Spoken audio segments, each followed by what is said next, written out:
இருட்டை கண்டா பயம் உண்டாவதே அது ஏன்? இப்படி ஒரு கேள்வியை ஒரு பெரியவர்கிட்ட கேட்டாங்க. அதுக்கு அவர் பதில் சொல்றார். மனிதனுடைய ஆதிகால வாழ்க்கையில தொற்றி கொண்ட பயம் இது இது வேரூன்றி இருக்குது, இன்னமும் போகல. 50,000 வருஷங்களுக்கு முன்னாடி மனுஷன் குகைகள்ல வாழ்ந்தான். பகல்ல பயம் இருக்காது, ராத்திரியில மிருகங்கள் தாக்கும், கொல்லும், நிம்மதியா தூங்க கூட முடியாது. அதனால இந்த மனுஷனுக்கு இரவுன்னா மரணம், பயம் அப்படின்னு பழகி போச்சு. மனிதர்களுடைய எல்லா மனசையும் சேர்த்து மொத்தமா ஒரு மனசு உண்டு. மனிதர்களுடைய நினைவு இந்த மொத்த மனசுல பதிஞ்சிருக்கு, பரவுது. இந்த மொத்த மனசுல இருட்டு பற்றிய பயம் பதிந்து நீடிக்குது அப்படிங்கிறார் அவர். இந்த காலத்துல இரவை பகலாக்கிறதுக்கு எவ்வளவோ விளக்குகள்லாம் வந்தாச்சு. ராத்திரியிலேயும் மிருகங்கள் தாக்குங்கிற நிலைமை இல்லை. பாதுகாப்பான வீடுகள், விலங்குகளும் விலகி போயிட்டு, விலங்குகள்லாம் விலகி போயிட்டு, வீடுகளும் பாதுகாப்பா இருக்குது. சரி, இருந்தாலும் அந்த பழங்கால பயம் இருட்டு பயம் இன்னமும் மனுஷனை விட்டு போகல. இன்னொரு விஷயம் என்னன்னா, இருட்டில இருந்து வெளிச்சத்துக்கு வராத மனிதர்கள் இன்னைக்கு அதிகம். ஒரு ஆளு ஆத்துக்கு மீன் பிடிக்கிறதுக்காக போனான், இன்னும் விடியல. அதுக்குள்ள வலையை எடுத்துட்டு கிளம்பி போயிட்டான். வெளிச்சம் வர்றதுக்கு முன்னாடியே போய் சேர்ந்துட்டான். விடிகிற வரைக்கும் என்ன பண்றது? சும்மா கரையிலேயே உட்காந்து காலாட்டிக்கிட்டு இருக்கிறான். காலில் ஏதோ ஒரு சின்ன மூட்டை தட்டுப்பட்டுது. இருட்டில் அது என்னன்னு சரியா தெரியல. மூட்டைக்குள்ள சின்ன சின்ன கல்லா நிறைஞ்சி இருக்குது. சும்மா பொழுது போகணுமேங்கிறதுக்காக இவன் அந்த மூட்டைக்குள்ள இருந்து ஒவ்வொரு கல்லா எடுத்து ஆத்துல வீசிக்கிட்டு இருக்கிறான். விடிகிற வரைக்கும் வேற வேலை இல்லைங்கிறதுனால இப்படி செஞ்சுக்கிட்டே உட்காந்துருக்கிறான். கிழக்க மெதுவா வெளிச்சம் தெரிய ஆரம்பிச்சது. பொழுது விடியறதுக்கான அறிகுறி. இதுக்குள்ள அந்த மூட்டையில இருந்த எல்லா கல்லையும் எடுத்து வீசி எறிஞ்சுட்டான். கடைசியா ஒரே ஒரு கல் மட்டும்தான் கையில பாக்கி இருந்தது. வெளிச்சம் வந்ததும் அந்த கல்லை பார்த்தான், அப்படியே திகைச்சு போயிட்டான். அடடா, இது வரைக்கும் தெரியாம தப்பு பண்ணிட்டோமே அப்படின்னு நினைச்சான். ஏன் தெரியுமா? அவன் கையில இருந்தது வெறும் கல் இல்ல, விலை வசந்த ரத்தன கல். அது இருட்டுல என்னன்னு புரியாததுனால மூட்டையில இருந்த எல்லா ரத்தன கல்லையும் ஆத்துல வீசி எறிஞ்சிருக்கிறான். இப்போ அவனுக்கு அழுகையே வந்துடும் போல இருந்தது. வாழ்க்கையை வசதி ஆக்கிக்கிறதுக்கான வாய்ப்பு அவனுக்கு இருந்தது. இருந்தாலும் இருட்டுல அதை இழந்துட்டான். அந்த வகையில அவனுக்கு கொஞ்சம் அதிர்ஷ்டம் இருந்திருக்குது. அதாவது ஏதோ ஒரு வகையில் இருந்திருக்குது. அதனாலதான் அந்த கடைசி கல்ல எரியறதுக்குள்ள வெளிச்சம் வந்துட்டுது. பல பேருக்கு அந்த அளவு கூட அதிர்ஷ்டம் வர்றதில்லை. எல்லாத்தையும் வீசினதுக்கு அப்புறம் தான் வெளிச்சம் வரும். என்னன்னு விவரம் தெரியாமலே எழுந்திரிச்சு வந்துருவாங்க. வாழ்க்கைங்கிறது ஒரு பெரிய புதையல். அதை புரிஞ்சிக்காம மனுஷன் அதை வீசி எரிஞ்சுக்கிட்டு இருக்கான் அப்படிங்கிறது தான் பெரியவங்க கருத்து. சில பேருக்கு புரிஞ்சுக்கிற நேரம் வரும், அதுக்குள்ள வாழ்நாள்லாம் ஓடி போயிருக்கும். அதுக்கப்புறம் என்ன பண்றது? நம்மால் ஒருத்தன் கையில் ஒரு சின்ன பையோட வந்துகிட்டு இருந்தான். பை உள்ள ஏகப்பட்ட நகைகள், ரத்தன கல் எல்லாம் இருக்கு. வந்துகிட்டு இருந்தவன் திடீர்னு அந்த பையை அப்படியே ஒரு குளத்துல வீசி எறிஞ்சுட்டான். மகான்கள் தான் இப்படி பற்று இல்லாம இருப்பாங்க. என்னங்க இது, விலை மதிப்புள்ள அந்த பையை இப்படி குளத்துல வீசி எறிஞ்சுட்டீங்களே, இதுக்கு என்ன அர்த்தம் அப்படின்னு கேட்டார் அவன் கூட வந்தவர். அவன் மெதுவா இவர் காதோட காதா சொல்றான். ஒரு போலீஸ்காரர் பின்னாடி வந்துகிட்டு இருக்கிறார், அவர் போனதுக்கு அப்புறம் இதை எடுத்துக்குவேன் அப்படிங்கிறான்.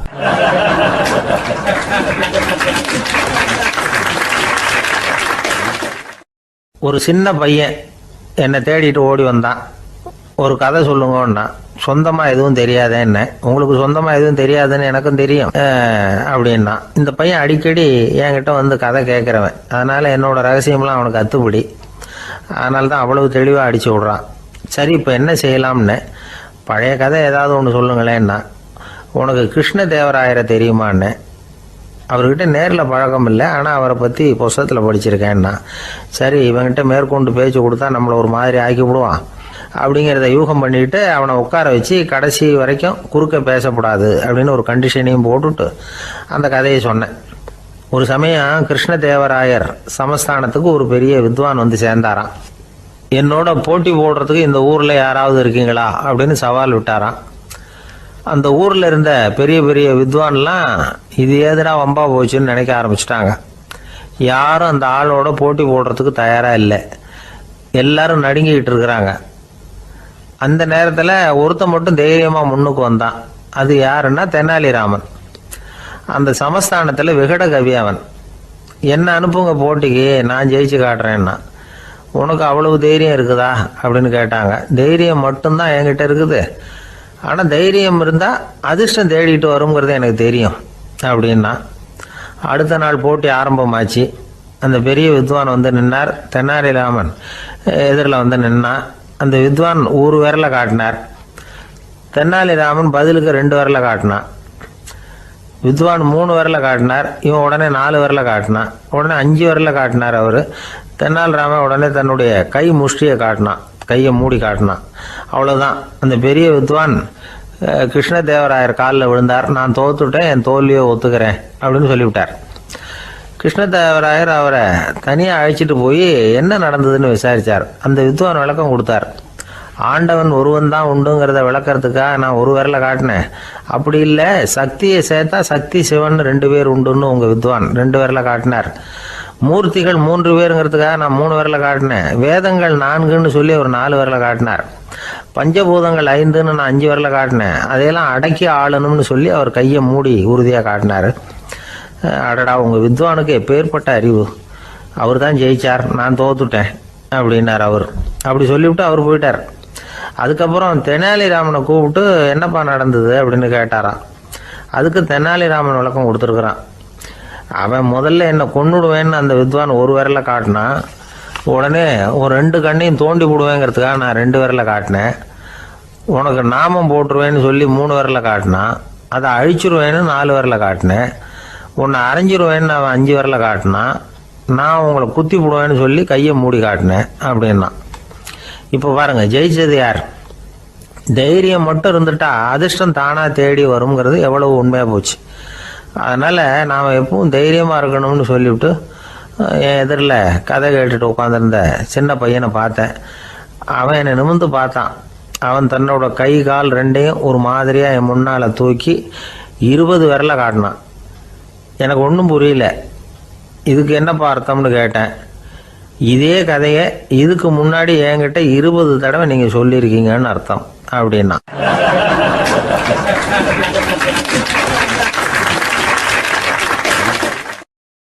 ரெண்டு பேர் சுவாரஸ்யமாக பேசிகிட்டு இருக்கிறப்போ குறுக்க புகுந்து தொந்தரவு பண்ணுறதுக்குன்னே சில பேர் இருப்பாங்க. அது ரொம்ப இடைஞ்சலாக இருக்கும். இதே மாதிரி மின்காந்தம் கூட குறுக்க புகுந்து தொந்தரவு பண்ணும். கடைசியில் அது ஒரு பெரிய இடைஞ்சலில் கொண்டாந்து விட்டுரும். சில வீடுகளில் கேபிள் கனெக்ஷன் இல்லாமல் சில தனியார் டிவி காட்சிகள் தெரியும். அதுக்கு என்ன காரணம்னா இந்த மின்காந்த குறுக்கீடு தான் காரணம். இதைத்தான் சுருக்கமாக இஎம்ஐ அப்படின்னு சொல்கிறாங்க. அதாவது எலக்ட்ரோ மேக்னெட்டிக் இன்டர்ஃபியரன்ஸ். இது ஏற்படக்கூடிய இடங்கள் எது எதுன்னு எடுத்துக்கிட்டால் அது ஒரு பெரிய பட்டியலாகவே போயிடும். இந்த இஎம்ஐ தொந்தரவு வந்து கேபிள் டிவியில் மட்டும்தான் இல்லை, ராக்கெட் ஏவுதளத்தில் உள்ள ரேடார்கள், அங்கே உள்ள சில சக்தி வாய்ந்த தொலைத்தொடர்பு சாதனங்கள், விமான தளங்களில் உள்ள ரேடார்கள், கப்பல் தளங்களில் பொருத்தப்பட்டிருக்கக்கூடிய சக்தி வாய்ந்த ஆண்டனாக்கள், இப்படி நிறைய சொல்லலாம். காவல் நிலையங்களில் பயன்படுத்தப்படுகிற வயர்லெஸ் தொடர்பு சாதனங்கள் கூட ஓரளவுக்கு இந்த மின்காந்த அலைகளை வந்து வெளியிடும். நம்ம வீட்டில் உட்காந்துக்கிட்டு ரேடியோ கேட்டுக்கிட்டு இருப்போம் அல்லது டிவி பார்த்துக்கிட்டு இருப்போம். அந்த சமயத்தில் பக்கத்து தெருவில் ஒரு மோட்டார் சைக்கிள் அல்லது காரு, குறிப்பாக பெட்ரோல் இன்ஜின், அது போகிறப்போ அதில் உள்ள மின்கலத்தில் வந்து, அதாவது மேக்னட்டோ பேட்டரியிலிருந்து வெளிப்படுகிற மின்காந்த அலை இங்கே வந்து டிவியிலையும் ரேடியோவிலையும் கரகரப்பை உண்டு பண்ணும். சரி, இது வந்து பெருசாக என்ன இடைஞ்சலை உண்டு பண்ணிட போகுது அப்படின்னு நாம் அலட்சியமாக நினைக்கலாம். வயசானவங்களுக்கு மறதி நோயின்னு ஒன்று வரும்ல, அல்ஷமீர், அதாவது மூளையில் உள்ள செல்கள் வந்து செயலிழந்து போயிடுறது. அது செய்ய வேண்டிய வேலையை மறந்துடும். மனைவியே எதிரில் வந்து நின்னா கூட உன்னை எங்கேயோ பார்த்தது மாதிரி தெரியுதே அப்படின்னு சொல்லிட்டு இருப்பாங்க. அப்படி ஒரு மறதி. இந்த விசித்திரமான நோய்க்கு இதுவரைக்கும் மருந்தே இல்லைன்னு வேற சொல்கிறாங்க. இந்த மைக்ரோ ஓவன் அப்படின்னு சொல்லக்கூடிய சமையல் அடுப்புகள் கூட மின்காந்த அலைகளை வந்து வெளியிடுது. சமயத்தில் சில தொழிற்சாலைகளில் கூட பெரிய விபத்துக்களை இந்த இஎம்ஐ உண்டு பண்ணிவிடும். இதை பற்றி தீவிரமாக சிந்திக்க ஆரம்பித்ததே ஒரு விபத்துக்கு பிறகு தான். அமெரிக்காவுக்கும் வியட்நாமுக்கும் இடையில போர் நடந்தது. அந்த சமயம் அமெரிக்காவுக்கு சொந்தமான விமானம் தாங்கி கப்பல் ஒன்று வியட்நாமை தாக்கிறதுக்கு தயாராக ஏவுகணைகளோட கடலில் நிறுத்தி வைக்கப்பட்டிருந்தது. தற்செயலாக அந்த பகுதியில் கப்பல் தொலைத்தொடர்பு பகுதிக்கு அருகில் ஊடுருவிய இந்த சக்தி வாய்ந்த ரேடியோ அலைகள் ஏவுகணையில் இருந்த மின்னணு சர்க்கியூட்டை பூர்த்தி செஞ்சு வச்சுட்டுது. அவ்வளவுதான். ஏவுகணை அங்கேயே வெடித்து சிதறி போச்சு. 130 பேர் அந்த இடத்துலயே உடல் கருகி செத்து போட்டாங்க. ஏகப்பட்ட பொருள்கள் நாசம். இந்த விபத்துக்கான காரணம் என்னங்கிறத உடனடியாக யாராலையும் கண்டுபிடிக்க முடியல. ரொம்பவும் கடுமையாக முயற்சி பண்ணி கடைசியாக கண்டுபிடிச்சாங்க. இது இந்த இஎம்ஐ வேலை தான் அப்படின்னு.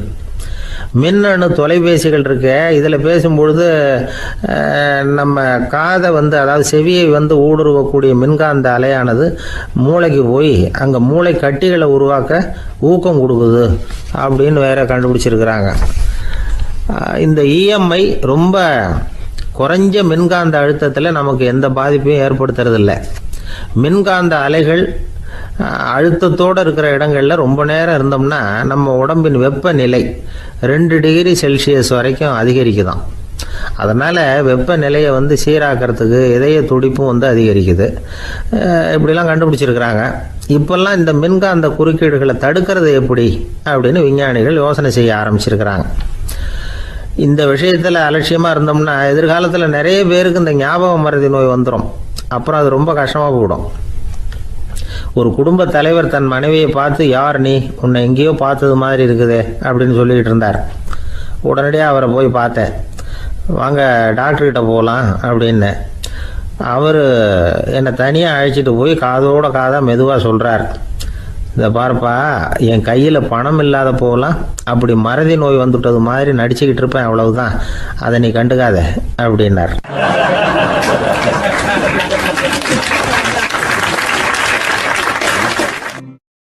ஒருத்தர் வேகமாக நடந்து போகிறார்.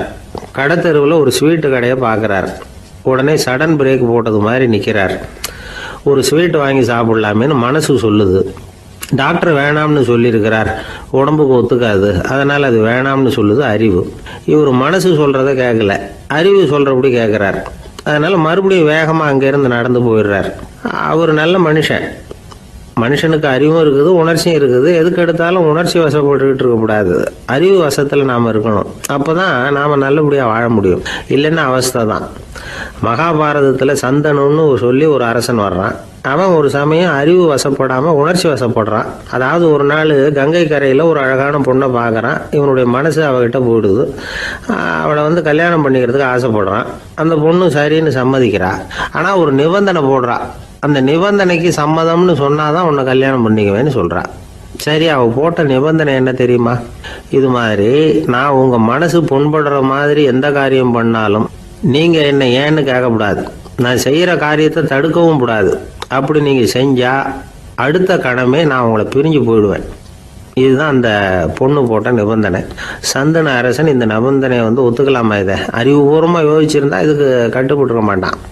இந்த நிபந்தனைக்கு நான் சம்மதிக்க மாட்டேன்னு தான் சொல்லியிருக்கணும். ஆனால் அவன் அந்த நேரத்தில் உணர்ச்சி வசத்தில் இருந்தான். அதனால் நீ என்ன சொன்னாலும் சரின்னு ஒத்துக்கிட்டான். அவளை கல்யாணம் பண்ணிக்கிட்டான். இதனால என்ன ஆச்சு? 7 பச்சை இளம் குழந்தைகளை பிறந்த உடனே அவள் கங்கையில் தூக்கி எறிஞ்சி கொல்லக்கூடிய கோர காட்சியை இவன் ஒன்று முன்னாடி ஒன்றா பார்க்க வேண்டியதாக போச்சு. கடைசியில் 8வது குழந்தை பிறந்ததுன்னா அவனுடைய அறிவு மேலோங்குது. அந்த கொடிய செயலை தடுத்து நிறுத்துறான். அந்த 8வது குழந்தை தான் பின்னாடி பீஷ்மர் ஆகிறார்.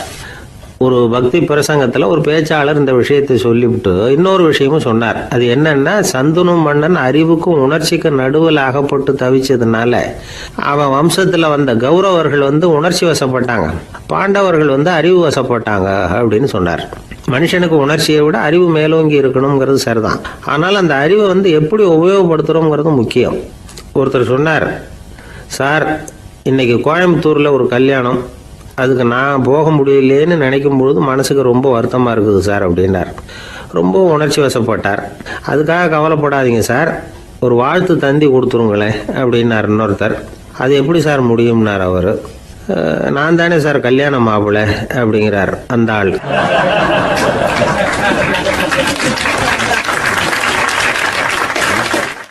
ஒரு அழகான கடற்கரை. சுற்றுலா பயணிகள் நிறைய பேர் அங்கே போகிறது வழக்கம். சனி ஞாயிறு கூட்டம் அதிகமாக இருக்கும். அதோட விளைவு என்னங்கிறது அடுத்த நாள் தான் தெரியும்.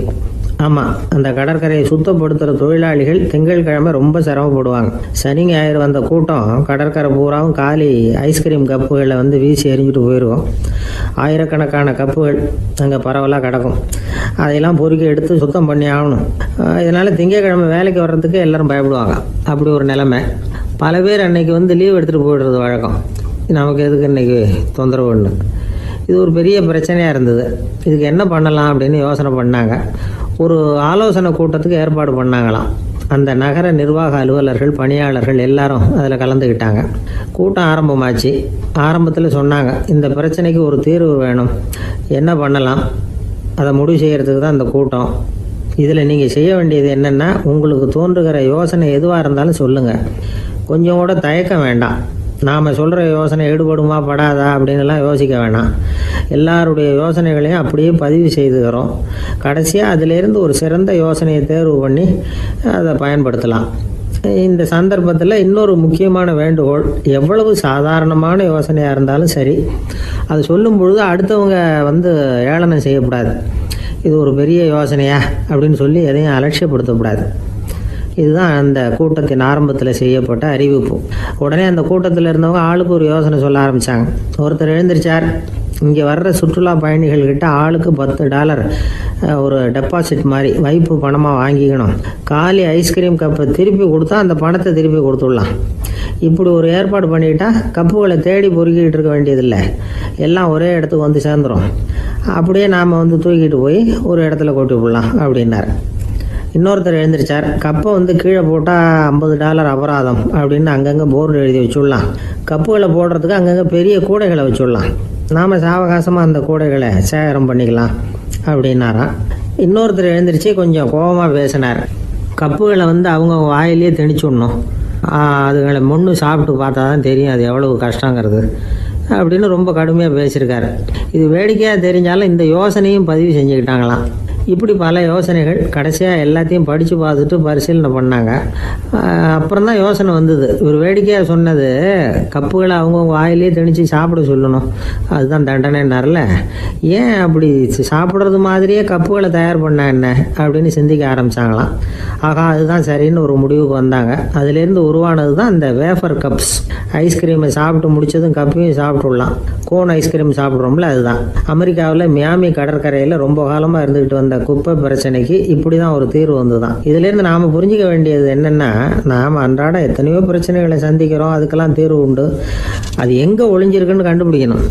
அந்த யோசனையையும் நல்லா தீவிரமாக யோசிக்கணும். யார் என்ன யோசனை சொன்னாலும் அதை அலட்சியப்படுத்தக்கூடாது, அக்கறையோடு கவனிக்கணும், அதை யோசித்து பார்க்கணும்.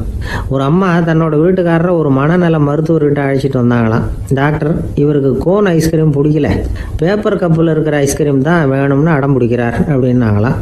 அது ஒன்றும் தப்பு இல்லையேன்னாராம் டாக்டர். இதுக்கு அந்த அம்மா சொன்னாங்களாம், இவர் கப்பு ஐஸ்கிரீம் வாங்குறதுல தப்பு இல்லை டாக்டர், பிரச்சனை அது இல்லை.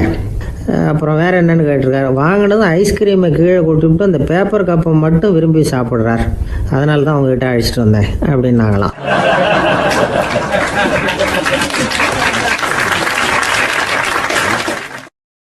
ஒரு நண்பர் வந்தார். ரொம்பவும் இறுக்கமாக உடை அணிஞ்சிருந்தார். அதாவது ஆடைக்குள்ளே அவர் மாட்டிக்கிட்டு இருந்தது மாதிரி தெரிஞ்சது. ஏன் துணி குறைச்சலாக எடுத்துட்டிங்களா அப்படின்னு கேட்டோம். இல்லைங்க, எனக்கு எப்போவுமே இறுக்கமாக உடை அணிகிறது தான் பிடிக்கும் அப்படின்னார். ஒருத்தர் எப்படி உடை அணிகிறார் அப்படிங்கிறத வச்சு அந்த ஆள் எப்படிப்பட்டவர் அப்படிங்கிறத கண்டுபிடிச்சிடலாம். உடை அணிகிற விதம் ஒருத்தருடைய மனநிலையை வெளிப்படுத்துதான். இப்போ இறுக்கமான உடை அணிகிறவங்க பொதுவாக மன நிம்மதி இல்லாதவங்களாக இருப்பாங்களாம், கோபக்காரங்களாக இருப்பாங்களாம். ரொம்ப தொலைதொலைப்பாக ஆடை அணிகிறவங்க இருக்கிறாங்கல்ல, அவங்கெல்லாம் அமைதியான ஆளாக இருப்பாங்களாம், சாந்தமாக இருப்பாங்களாம். இவங்கெல்லாம் போராடுறதுக்கு சரியாக வரமாட்டாங்களாம். இப்படி ஒரு கணிப்பு இருக்குது. அதனால தான் போர் வீரர்களுக்கெல்லாம் இறுக்கமான உடையை தான் கொடுக்கறது வழக்கம். ஆனால் சன்னியாசிகளை பாருங்கள், அவங்களுக்கெல்லாம் ரொம்ப தொலை உடைகள் தான். அவங்கெல்லாம் டைட் பேண்ட் போட்டுக்கிட்டு நிற்க மாட்டாங்க சன்னியாசிகள்லாம். அதே மாதிரி சன்னியாசிகள்லாம் காவி உடையை தேர்ந்தெடுக்கிறதுக்கும் காரணம் உண்டு. பல ஆண்டுகள் சோதனை செஞ்சு பார்த்துட்டு தான் சன்னியாசத்துக்கு காவி தான் சரி அப்படின்னு முடிவு பண்ணியிருக்கிறாங்க. இப்போ பௌதீக விஞ்ஞானப்படியும் அதுதான் சரி. அதாவது சூரிய ஒளியில் 7 வண்ணங்கள் உண்டு. ஒரு பொருள் மேலே அது விழும் பொழுது அந்த பொருள் நமக்கு சிவப்பாக தெரிஞ்சதுன்னா அந்த பொருள் சிவப்பை தவிர மற்ற எல்லா நிற கதிர்களையும் உள்வாங்கிக்கிட்டு சிவப்பு நிறத்தை மட்டும் வெளியில் விடுது, அதாவது விலக்கி விடுது. அதனால தான் அந்த பொருள் சிவப்பாக தெரியுது. உடல் ஆரோக்கியத்துக்கு ஓரளவு சிவப்பு தேவைப்படுது. அதனால தான் காவி உடை அணிஞ்சால் சூரிய ஒளி ஓரளவு சிவப்பை விலக்கிவிடும். அதாவது சிவப்பின் பலனும் கிடைக்கும், இந்த சிவப்பின் கெடுதலும் இல்லை. அப்படின்னு யோசனை பண்ணாங்க. காவி உதய வேளையின் நிறம். கீழ் வானத்தில் கதிர் உதிக்கிற வேளையில் முதல் ஒளி தோன்றுகிற நேரத்தில் காவி நிறம் தான் கசியும். தியானம் செய்கிறப்போ முதல்ல காணக்கூடிய ஒளி காவி நிறம் தான். தியானத்தின் உச்ச நிலையின் நிறம் நீலம். தியானம் காவி நிறத்தில் ஆரம்பமாகி நீல நிறத்தில் நிறைவடைகிறது அப்படிங்கிறார் ஓஷோ. நீலம் தியான சிகரம். காவி தியான ஆரம்ப குறியீடு, ஒரு சன்னியாசியின் ஆரம்ப தரிசனம் அப்படிங்கிறார் அவர். ஒருத்தர் நாள் பூரா காவி உடைய அணிஞ்சிருந்தா அந்த நிறம் அவருக்கு தியானத்தை பற்றிய நினைவை ஊட்டிக்கிட்டே இருக்கும். இப்படியே ஆடைக்கும் தியானத்துக்கும் இடையில ஒரு தொடர் ஏற்படுது. ஒரு துறவியின் உள்ளார்ந்த பண்பா அது மாறுது. கடை வீதியில் ஒரு பொருள் வாங்க போகிறோம், அது மறந்துடக்கூடாதுங்கிறதுக்காக ஞாபகம் முடிச்சு போட்டுக்கிறோம். அந்த முடிச்சுக்கும் பொருளுக்கும் தொடர்பு இல்லை. ஆனால் கடை வீதிக்கு போன உடனே அந்த முடிச்சு அந்த பொருளை ஞாபகப்படுத்துது. அதாவது அந்த முடிச்சு ஒரு தொடர்பு அம்சமாக அமையுது. அது மாதிரி தான் காவி உடையும். ஒரு துறவி நடக்கும் பொழுது, சாப்பிடும் பொழுது, குளிக்கும் பொழுது அவருடைய காவி உடை அவருக்கு ஞாபகப்படுத்திக்கிட்டே இருக்கும். அது ஒரு நிலைப்படுத்தப்பட்ட நினைவாக ஞாபகம் முடிச்சாக மாறிடுது. காவி ஆடை இல்லைன்னா ஒருத்தரால் துறவியாக முடியாதுன்னு அர்த்தம் இல்லை. அதே நேரத்தில் காவி ஆடையால் ஒன்றும் பிரயோஜனம் இல்லை, அதில் ஒன்றும் அர்த்தம் இல்லை அப்படின்னு சொல்லிட முடியாது. இதுதான் உண்மை. இவ்வளவு தூரம் காவி ஆடையை பற்றி சொல்கிறதுனால எல்லாரும் சன்னியாசியாக போயிடுங்கோ அப்படின்னு நாம் சொல்கிறதாக யாரும் நினச்சிடக்கூடாது. மனசுக்கும் நிறத்துக்கும் உள்ள சம்பந்தத்தை தெரிஞ்சுக்கிறதுக்காக தான் இவ்வளவும். நமக்கு தெரிஞ்ச நண்பர் ஒருத்தர் இருக்கிறார், ஆஃபீஸில் வேலை பார்க்குறவர். ஒவ்வொரு மாதமும் 20ஆம் தேதிக்கு பிறகு அவரை போய் பார்த்தீங்கன்னா காவி உடை அணிஞ்சிக்கிட்டு, கண்ணை மூடிக்கிட்டு, கை ரெண்டையும் விரித்து வச்சுக்கிட்டு தியானத்திலேயே உட்காந்துருப்பார். ஏன் இப்படி பண்ணுறீங்கன்னு கேட்டேன். அதாவது 20ஆம் தேதிக்கு பிறகு என் கையில் ஒரு பைசா கூட கிடையாது, ஒரு சன்னியாசி லெவலில் இருக்கிறேன், என்கிட்ட எதுவும் செலவுக்கு கேட்காத அப்படின்னு என் மனைவிக்கு நான் சூக்காக உணர்த்துறதுக்காக அப்படி உட்காந்துருப்பேன் அப்படின்னு விளக்கம் கொடுக்குறார் அவர்.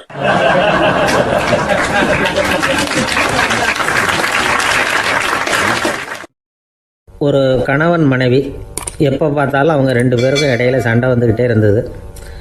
இதில் என்ன ஆச்சரியங்கிறீங்களா? நான் அதுக்காக சொல்ல வரல, இது வேறு விஷயம். அதாவது சண்டை போடாமல் இருக்கிறதுக்கு வழி சொல்கிற தகவல் இது. நான் சொன்ன அந்த கணவன் மனைவி எப்படின்னா, கணவன் ஒரு வார்த்தை சொன்னால் மனைவி கிட்டேருந்து 2 வார்த்தை பதிலாக வரும். இதுக்கு கணவன்கிட்டேருந்து 4 வார்த்தை பதிலாக வரும். இப்படி வார்த்தைகள் பெருகி போய் கடைசியில் வம்புல முடியும். அந்த அம்மா பொறுத்து பார்த்தாங்க, அவங்களால தாக்கு பிடிக்க முடியல. பக்கத்து வீட்லேயும் ஒரு கணவன் மனைவி இருந்தாங்க, அவங்களுக்குள்ள சண்டை வர்றதில்லை. அது எப்படி அவங்களால மட்டும் சண்டை போடாமல் இருக்க முடியுது அப்படின்னு இந்த அம்மாவுக்கு ஆச்சரியம். ஒரு நாள் நேராக பக்கத்து வீட்டு அம்மாக்கிட்டே போய், ஏம்மா நீங்கள் எப்படி கணவனும் மனைவியும் சண்டை போட்டுக்காமல் இருக்கிறீங்க, அது எப்படி முடியுது உங்களால் அப்படின்னு கேட்டாங்க. அதுக்குன்னு ஒரு மருந்து இருக்குது, அதை சாப்பிட்டா சண்டை வராது அப்படின்னாங்க அவங்க. சரிங்க, அந்த மருந்தை அவர் சாப்பிட மாட்டேன்னு சொல்லிட்டா என்ன பண்ணுறது அப்படின்னு கேட்டிருக்கிறாங்க இவங்க. அந்த மருந்து அவருக்கு இல்லைம்மா, உனக்கு தான் அப்படின்னாங்களாம் அவங்க. அப்படியா, அப்படின்னா கொடுங்க, ரொம்ப நல்லதாக போச்சு. அதை எப்படி சாப்பிட்றதுங்கிற விவரத்தையும் சொல்லுங்கள், எங்கே அது கிடைக்குங்கிறதையும் சொல்லுங்கள், வாங்கிக்கிறேன் அப்படின்னு கேட்டாங்களாம் இவங்க. வேறு எங்கேயும் போய் வாங்க வேண்டாம், என்கிட்டே இருக்க அந்த மருந்து அதில் கொஞ்சம் தர்றேன், வாங்கி வச்சுக்க. உன் வீட்டுக்காரர் உன்னோட சண்டையை ஆரம்பிக்கிறப்போலாம் நீ இந்த மருந்தில் ஒரு அவுன்ஸ் வாயில் ஊற்றிக்கணும். அதை உடனே குடிச்சிடக்கூடாது, ஒரு 5 நிமிஷமாவது அது வாயில் இருக்கணும், அதுக்கப்புறம் குடிச்சிடலாம் அப்படின்னு சொல்லி ஒரு பாட்டில் மருந்தை இந்த அம்மாக்கிட்ட கொடுத்து அனுப்புனாங்களாம். மருந்தை எடுத்துக்கிட்டு இந்த அம்மா வீட்டுக்கு வந்திருக்கிறாங்க. வீடு பூட்டி இருந்ததுனால கணவன் வாசல்லையே காத்துக்கிட்டு இருக்கிறான். மனைவியை கண்டதும் சண்டை போட ஆரம்பிச்சிட்டான். வீட்டை பூட்டி விட்டு எங்கே போய் தொலைஞ்ச, எவ்வளோ நேரமாக ஒரு மனுஷன் வாசல்லையே காத்துட்டு கிடக்கிறது அப்படி இப்படின்னு கத்த ஆரம்பிச்சிட்டான். மனைவி இதுக்கு பதிலே சொல்லலை.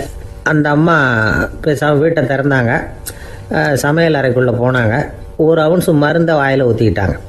அன்னைக்கு சண்டை மேற்கொண்டு வளரவே இல்லை, நின்றுட்டுது. மருந்து பரவாயில்லை. அதுக்கப்புறம் பல சந்தர்ப்பங்களில் சண்டை வரும் போல் இருக்கிற போலாம் இந்த மருந்து அதை நிறுத்தியிருக்கு. பிரமாதமான மருந்தாக இருக்குது இதை கொஞ்சம் அதிகமாகவே வாங்கி வீட்டில் வச்சுக்க வேண்டியது தான் அப்படின்னு முடிவு பண்ணிட்டு இந்த அம்மா மறுபடியும் பக்கத்து வீட்டு அம்மாக்கிட்ட போனாங்க. எவ்வளவு விலையானாலும் சரி, நான் காசு கொடுத்து வாங்கி வச்சுக்கிறேன், எந்த கடையில் இருக்குது இந்த மருந்து சொல்லுங்க அப்படின்னு கேட்டாங்க. இந்த மருந்துக்கு விலையே கிடையாதுங்க, இலவசமாகவே கிடைக்கும்னாங்களாம் அவங்க. அது எப்படி விலையில்லாமல் இதை விற்க முடியுது அப்படின்னு கேட்டாங்களாம் இவங்க. அது மருந்தாக இருந்தால் தானே விலை வைக்கிறதுக்கு, அது வெறும் தண்ணி தானே அப்படின்னாங்களாம். வெறும் தண்ணியாக சண்டையை நிறுத்துது அப்படின்ட்டு இருக்காங்க இவங்க. அது சண்டையை நிறுத்தலை, உன்னோட மௌனம் தான் சண்டையை நிறுத்துது. நீ வாயில் தண்ணியை வச்சுக்கிறதுனால எதிர்த்து பேசுறதில்ல, அதனால் உன்னுடைய கணவர் கோபம் வந்து சாந்தமாயிடுது அப்படின்னாங்களாம் அவங்க. இந்த கதையிலேருந்து சண்டையை நிறுத்துகிற மருந்து எதுன்னு தெரிஞ்சுக்கிட்டோம் இல்லையா. ஒருத்தர் என்ன பண்ணார், பாட்டிலில் வந்து தண்ணியை ஊற்றி வச்சுக்கிட்டு அவர்கிட்ட வர்றவங்களுக்கெல்லாம் இதை சிபாரிசு பண்ணலாம்னு நினச்சிக்கிட்டு உட்காந்துருந்தார். ஒரு அம்மா வந்தாங்க. இதை கேட்டுவிட்டு இதையே ஒரு மருந்து மாதிரி கொடுக்கலாம்ங்கிறது அவர் முடிவு. அதனால் பாட்டிலில் தண்ணியை அடைச்சி வச்சுக்கிட்டு அதில் கலருக்காக என்னத்தையோ ஒரு ஜீரகம் அது மாதிரி எதையாவது கலந்து வச்சுக்கிட்டு ஒரு மருந்து மாதிரி ஒரு பாவனையில் வச்சுக்கிட்டு உட்காந்துருக்காரு. யாராவது வீட்டில் சண்டைன்னா என்கிட்ட வாங்க மருந்து தரேன்னு. ஒரு அம்மா வந்தாங்க. எனக்கும் என் வீட்டுக்காரருக்கும் அடிக்கடி சண்டை வருதுங்க அப்படின்ட்டு இருக்காங்க. கவலைப்படாதம்மா, நான் ஒரு மருந்து தரேன்னு சொல்லி வீட்டுக்குள்ளே போய் ஒரு பாட்டில் எடுத்து வந்து கொடுத்தார். பாட்டிலில் இருக்கிறது என்னங்கிறத சொல்லிவிட்டு அது பேரில் மரியாதை வராது இல்லையா, அதனால் சொல்லலை. அந்த அம்மா வாங்கிட்டு போனாங்க. 4 நாள் கழித்து திரும்பி வந்தாங்க. என்னம்மா வீட்டில் சண்டை நின்று போச்சான்னு கேட்டிருக்காரு இவர். அங்கே நின்று போச்சுங்க, இப்போ உங்ககிட்ட ஆரம்பமாக போகுதுன்னாங்களாம். என்னம்மா அப்படின்ட்டுருக்காரு அவர் பயந்து போய். பின்ன என்னங்க, நீங்கள் என்ன மருந்து கொடுத்துருக்குறீங்க என்னங்க அப்படின்னாங்களாம் கோவமாக. அது வெறும் தண்ணி தானே அப்படின்ட்டுருக்காரு இவர். தண்ணியாக இது நல்லா பாருங்கள் அப்படின்னு அந்த பாட்டிலில் நீட்டினாங்களாம். இவர் வாங்கி பார்த்துருக்காரு. அப்புறம் தான் விஷயம் புரியுது அவருக்கு. இவர் கை தவறுதலாக அவங்க வீட்டில் இருந்த மண்ணெண்ணெய் பாட்டில் எடுத்து அவர்கிட்ட கொடுத்துருக்குறாங்க. அப்புறம் என்ன ஆகும், சண்டை வராமல்.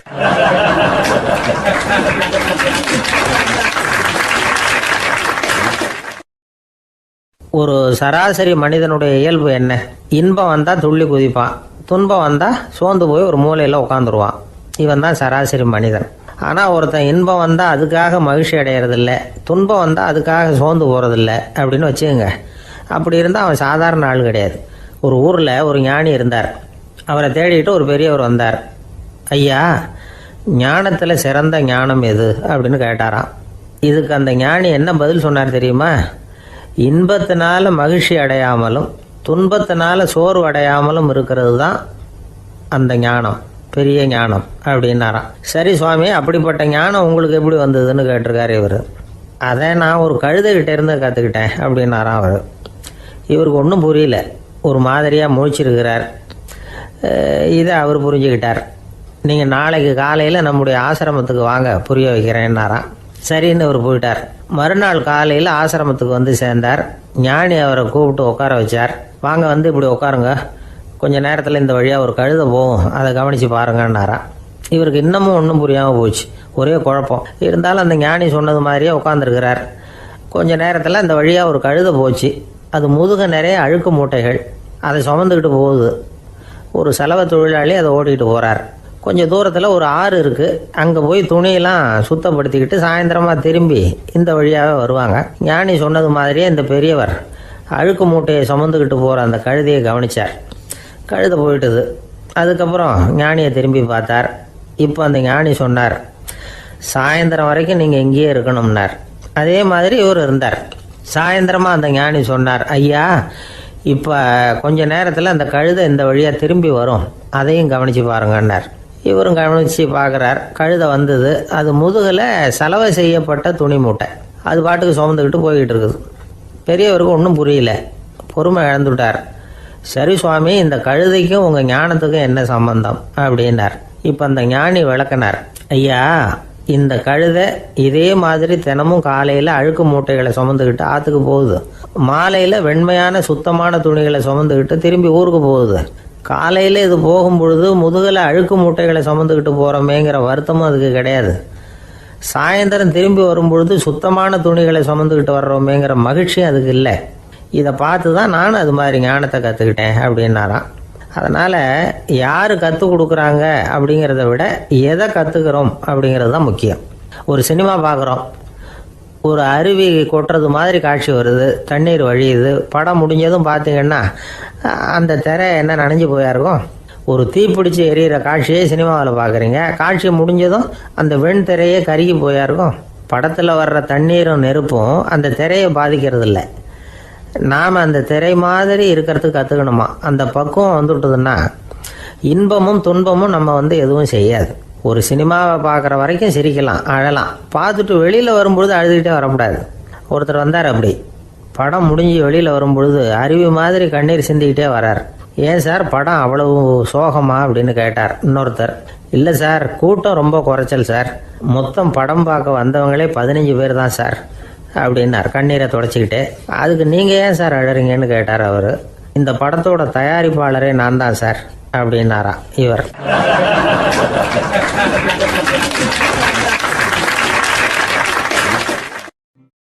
நமக்கு முன்னாடி நமக்கு வேண்டிய ஒருத்தர் ஒரு கிளாஸில் நமக்கு பழச்சாறு கொண்டாந்து வைக்கிறாருன்னு வச்சுக்கோங்க.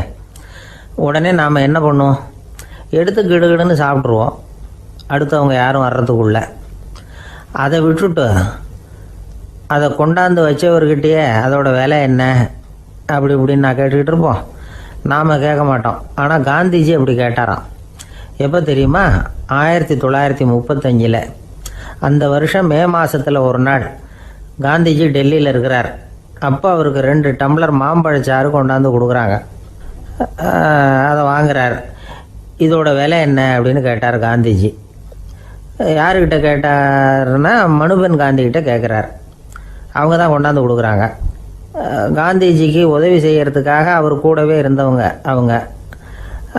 அவங்ககிட்ட தான் கேட்குறாரு. காந்திஜி சும்மா வேடிக்கைக்காக இப்படி கேட்குறாருன்னு நினச்சிட்டாங்க அந்த அம்மா.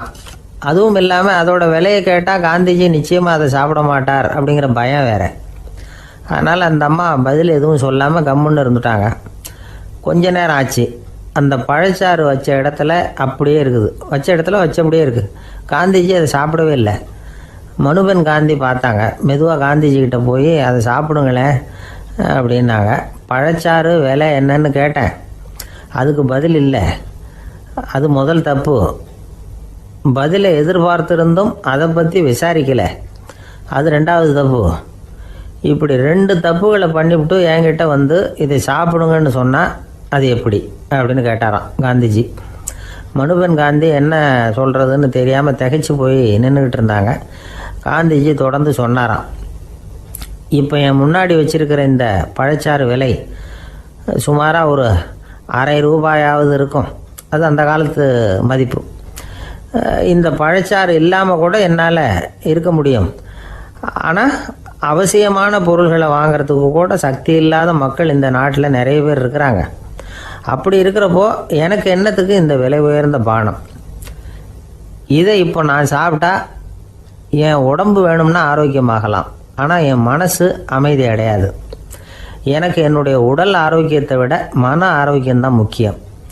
அதனால் இதை நான் சாப்பிட மாட்டேன், எடுத்துகிட்டு போயிடு அப்படின்னாராம்.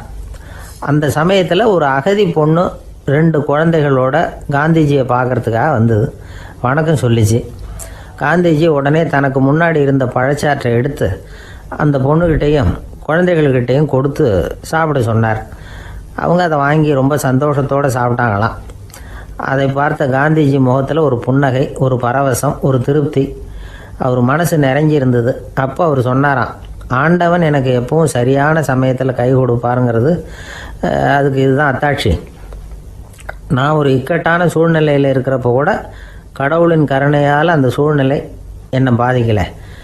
என் கூட இவ்வளவு நாள் பழகியும் கூட இங்கே இருக்கிறவங்க எனக்கு அதிக விலையுள்ள பழரசத்தை கொடுத்தாங்க. ஆனால் சரியான நேரத்தில் அதை சாப்பிட வேண்டியவங்களை என்கிட்ட அனுப்பி வச்சு என்னை சந்தோஷப்படுத்தினார் கடவுள், அவருக்கு நன்றி அப்படின்னாராம் மகாத்மா காந்தி. உடல் ஆரோக்கியத்தை விட மன ஆரோக்கியம்தான் எனக்கு முக்கியம்னு சொன்னார் பாருங்க. அதை நாம் எல்லாரும் மனப்பூர்வமாக இன்றைக்கி சிந்திச்சு பார்க்கணும். இந்த காலத்தில் எல்லாரும் அப்படியா நினைக்கிறாங்க? எனக்கு தெரிஞ்ச ஒருத்தர் இருந்தார். தினமும் காலையில் ஒரு காஃபி சாப்பிட உட்கார்ற நேரத்தில் பக்கத்து வீட்டுக்காரர் வந்து சேருவார் கரெக்டாக. உடனே அவரும் தனக்குன்னு வந்திருக்கிற காப்பியை எடுத்து மனப்பூர்வமாக பக்கத்து வீட்டுக்காரர்கிட்ட கொடுத்துருவார். அதுக்கப்புறம் அவருக்காக வேறு காப்பி போட்டு கொண்டாந்து கொடுத்தாலும் வேண்டான்னு சொல்லிடுவார். ஆண்டவனாக பார்த்து சரியான நேரத்தில் அவரை எங்கள் வீட்டுக்கு தினமும் அனுப்பி வைக்கிறார் அப்படிம்பார். ஏன் அப்படி சொல்கிறீங்க அப்படின்னு கேட்டோம் ஒரு நாள். அதுக்கு அவர் சொல்கிறார், எனக்கு என்னோட உடல் ஆரோக்கியம்தான் முக்கியம். இதை கடவுள் புரிஞ்சுக்கிட்டு எங்கள் வீட்டு காப்பியை சாப்பிட்றதுக்கு தினமும் அடுத்த வீட்டுக்காரனை அனுப்பி வைக்கிறார் அப்படின்னார் அவர்.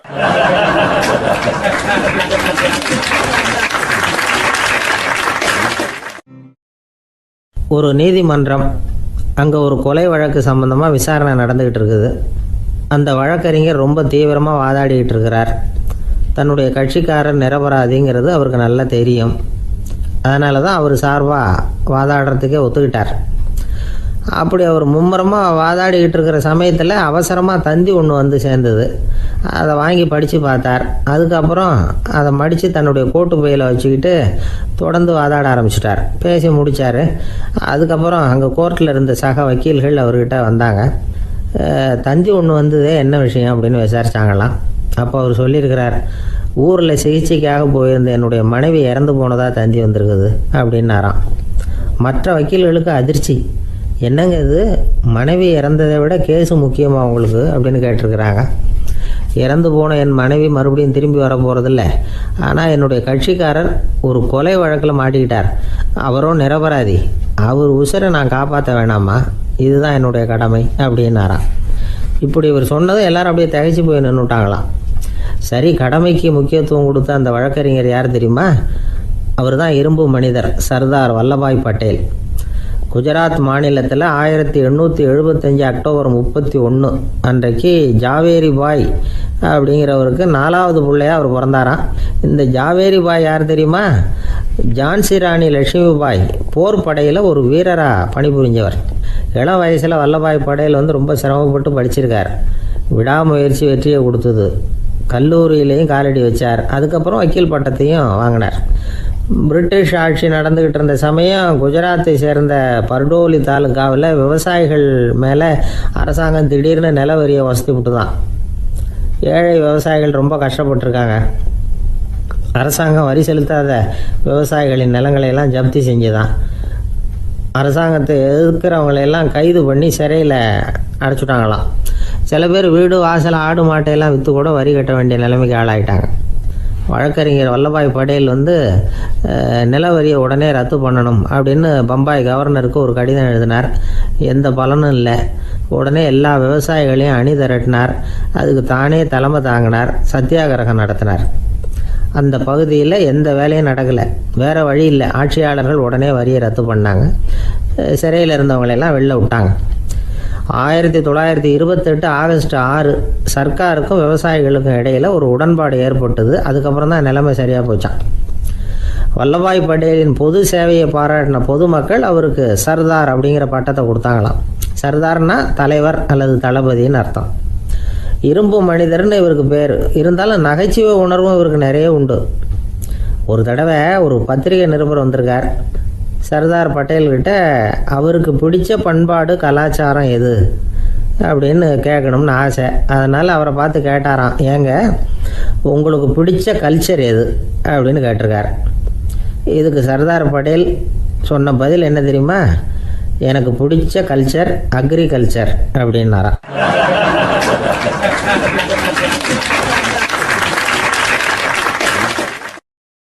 தானத்தில் சிறந்தது எது அப்படின்னு ஒரு கேள்வியை கேட்டு, தானத்தில் சிறந்தது நிதானம் அப்படின்னு அதுக்கு ஒரு பதிலும் சொல்கிறவங்க உண்டு. நிதானம் ரொம்ப அவசியம். அதுவும் இன்றைய உலகத்துக்கு ரொம்ப அவசியம். இன்றைக்கி உலகம் ரொம்ப பரபரப்பாக போய்கிட்டு இருக்குது. பொறுமையாக இருக்கணும்னு நினைக்கிறவங்களால கூட அப்படி இருக்க முடியறதில்ல. பொறுமையை சோதிக்கிறது மாதிரி பல சம்பவங்கள். அதையெல்லாம் சந்திச்சே தீர வேண்டியிருக்குது. எங்கே போனாலும் க்யூவில் நிற்க வேண்டியிருக்குது. எங்கே போனாலும் காத்துக்கிட்டு இருக்க வேண்டியிருக்கு. ஆஃபீஸ்லேயோ வீட்லேயோ கூட நீங்கள் நிதானமாக பொறுமையாக நடந்துக்க தெரியலன்னா உங்களுக்கு சிடுமூஞ்சி, முசுடு இப்படிலாம் பேர் வச்சுருவாங்க. அது உங்களுக்கு தேவையா? சரி, வாழ்க்கையில் பொறுமைசாலின்னு பேர் வாங்கிறதுக்கு என்ன வழி?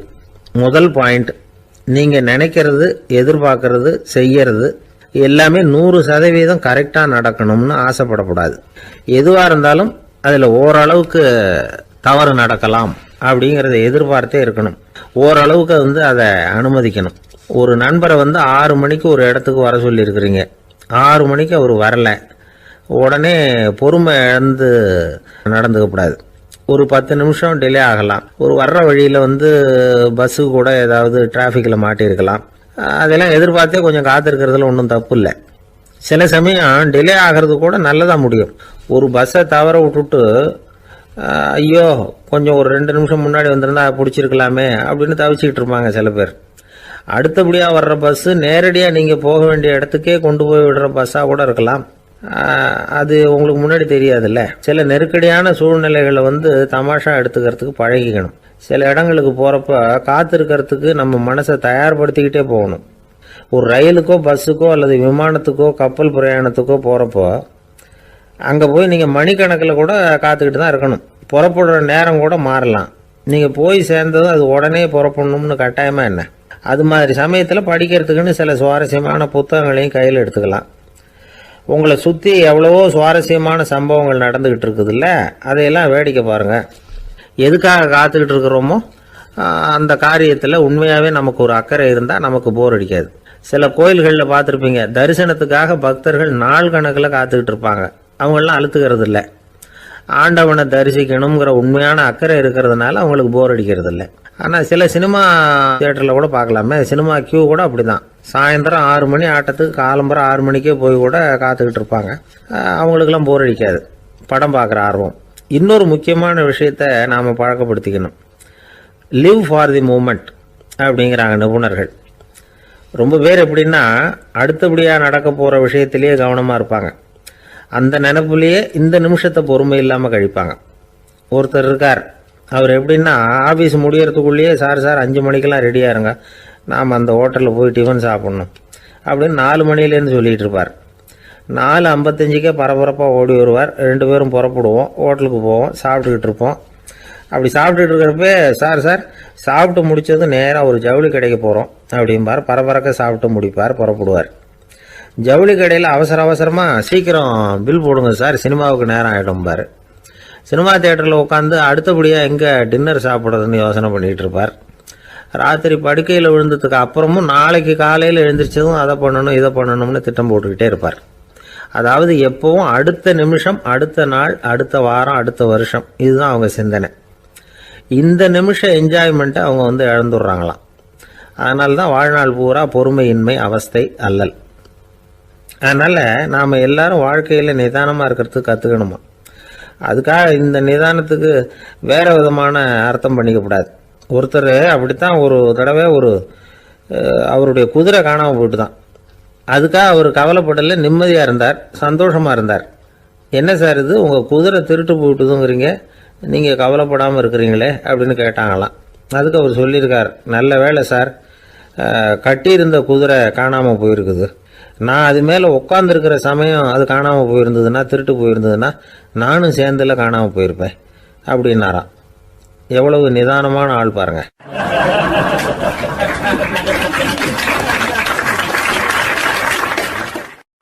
ஒரு நண்பர் சினிமா படம் தயாரிக்கிறவர், அவர்கிட்ட ஒரு நாள் பேசிக்கிட்டு இருந்தேன். அது எப்படி சார், நீங்கள் எடுக்கிற எந்த படமும் கையை கடிக்காத அளவுக்கு எடுத்துடுறீங்களே, அது எப்படின்னு கேட்டேன். அது ஒன்றும் பெரிய விஷயம் இல்லை சார். பெண்களுக்குன்னு சில உருக்கமான காட்சிகள், இளைஞர்களுக்குன்னு சில நடனங்கள், அடிதடி காட்சிகள், அப்புறம் வயசானவங்களுக்குன்னு சில ஆன்மீக காட்சிகள், சின்ன பிள்ளைங்களுக்கு சிரிப்பு, இப்படி எல்லாமும் சேர்த்து நான் படம் எடுக்கிறேன். மசாலா படம்னு பேர். இது ரொம்ப பெருசாக இல்லைன்னாலும் ஓரளவுக்கு சுமாராக ஓடிடும், கையை கடிக்காது அப்படின்னார். இது ஒரு உத்தி. சில பத்திரிகை ஆசிரியர்களும் இந்த உத்தியை கையாளுறது உண்டு. இந்த உத்திக்கு பார்னம் உத்தி அப்படின்னு பேர். பார்னம் எஃபெக்ட் அப்படின்னு சொல்லுவாங்க. அதாவது ஃபீனியஸ் டி பார்னம் அப்படின்னு ஒருத்தர் அமெரிக்காவில் இருந்தாராம். அதாவது 19ஆம் நூற்றாண்டில் அமெரிக்காவில் கொடிகட்டி பறந்த ஒரு சர்க்கஸ் நிறுவனத்தின் அதிபர் அவர். இந்த உலகத்தில் ஒவ்வொரு நிமிஷமும் ஒரு ஏமாளி பறந்துக்கிட்டே இருக்கிறான் அப்படிங்கிறது அவருடைய சித்தாந்தம். ஒவ்வொருத்தரையும் திருப்திப்படுத்துகிற அளவுக்கு அம்சங்களை கொஞ்சம் கொஞ்சமாக கலந்து கேளிக்கை நிகழ்ச்சிகளை நடத்தினது தான் அவருடைய மகத்தான வெற்றிக்கு காரணம். அதனால் அந்த உத்தியை யார் கடைப்பிடிச்சாலும் சரி, அதுக்கு பார்னம் உத்தி அப்படின்னு பேர் வந்துட்டுது. ஜோசியம் சொல்கிறவங்களுக்கும் இந்த உத்தி தான் கை கொடுக்குது. ஒரு விஷயத்தை ஒருத்தருடைய கோள் நிலைகள் அல்லது கையெழுத்து நிரூபிக்கிறதாக அவர்கிட்ட சொன்னால் அதை அவர் நம்பிவிடுவார். ஆனால் அந்த விஷயம் நல்லதாக இருக்கணும், நேர்மையானதாக இருக்கணும், அதாவது பாசிட்டிவாக இருக்கணும். 8ஆம் இடத்துல குரு, 9ஆம் இடத்துல சனி, நீங்கள் ஒரு பெரிய மேதை தான் அப்படின்னு சொல்லுவாங்க. கேட்குறவங்களுக்கு அதை மறுக்கிறதுக்கு மனசு வராது. அப்படி சொல்லும் பொழுது கூடவே என்ன கொஞ்சம் முன்கோபம் அதிகமாக இருக்கும், இருந்தாலும் அது உடனே மறைஞ்சிரும் அப்படின்னு சில அற்ப விஷயங்களையும் சொன்னாலும் அதையும் சரிதான்னு சொல்லி ஒத்துக்குவாங்க. ஆளுமையை எடை போடுகிற ஒரு நிறுவப்பட்ட உத்தியின் மூலமாக தன்னுடைய குணாதிசயங்கள் கண்டுபிடிக்கப்பட்டதாக அவர் நம்புறது தான் இதுக்கு காரணம்.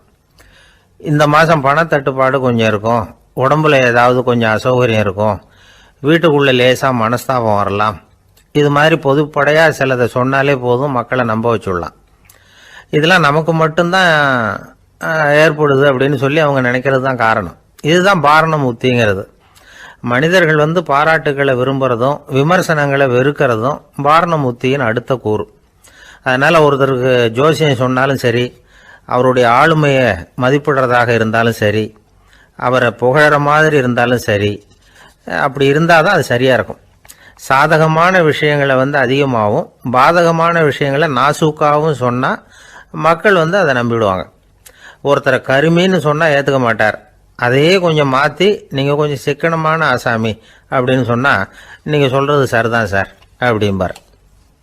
நீங்கள் பெரிய செலவாளி தான், இருந்தாலும் நல்ல விஷயங்களுக்கு தான் செலவழிப்பீங்க அப்படின்னு சொல்லணும்.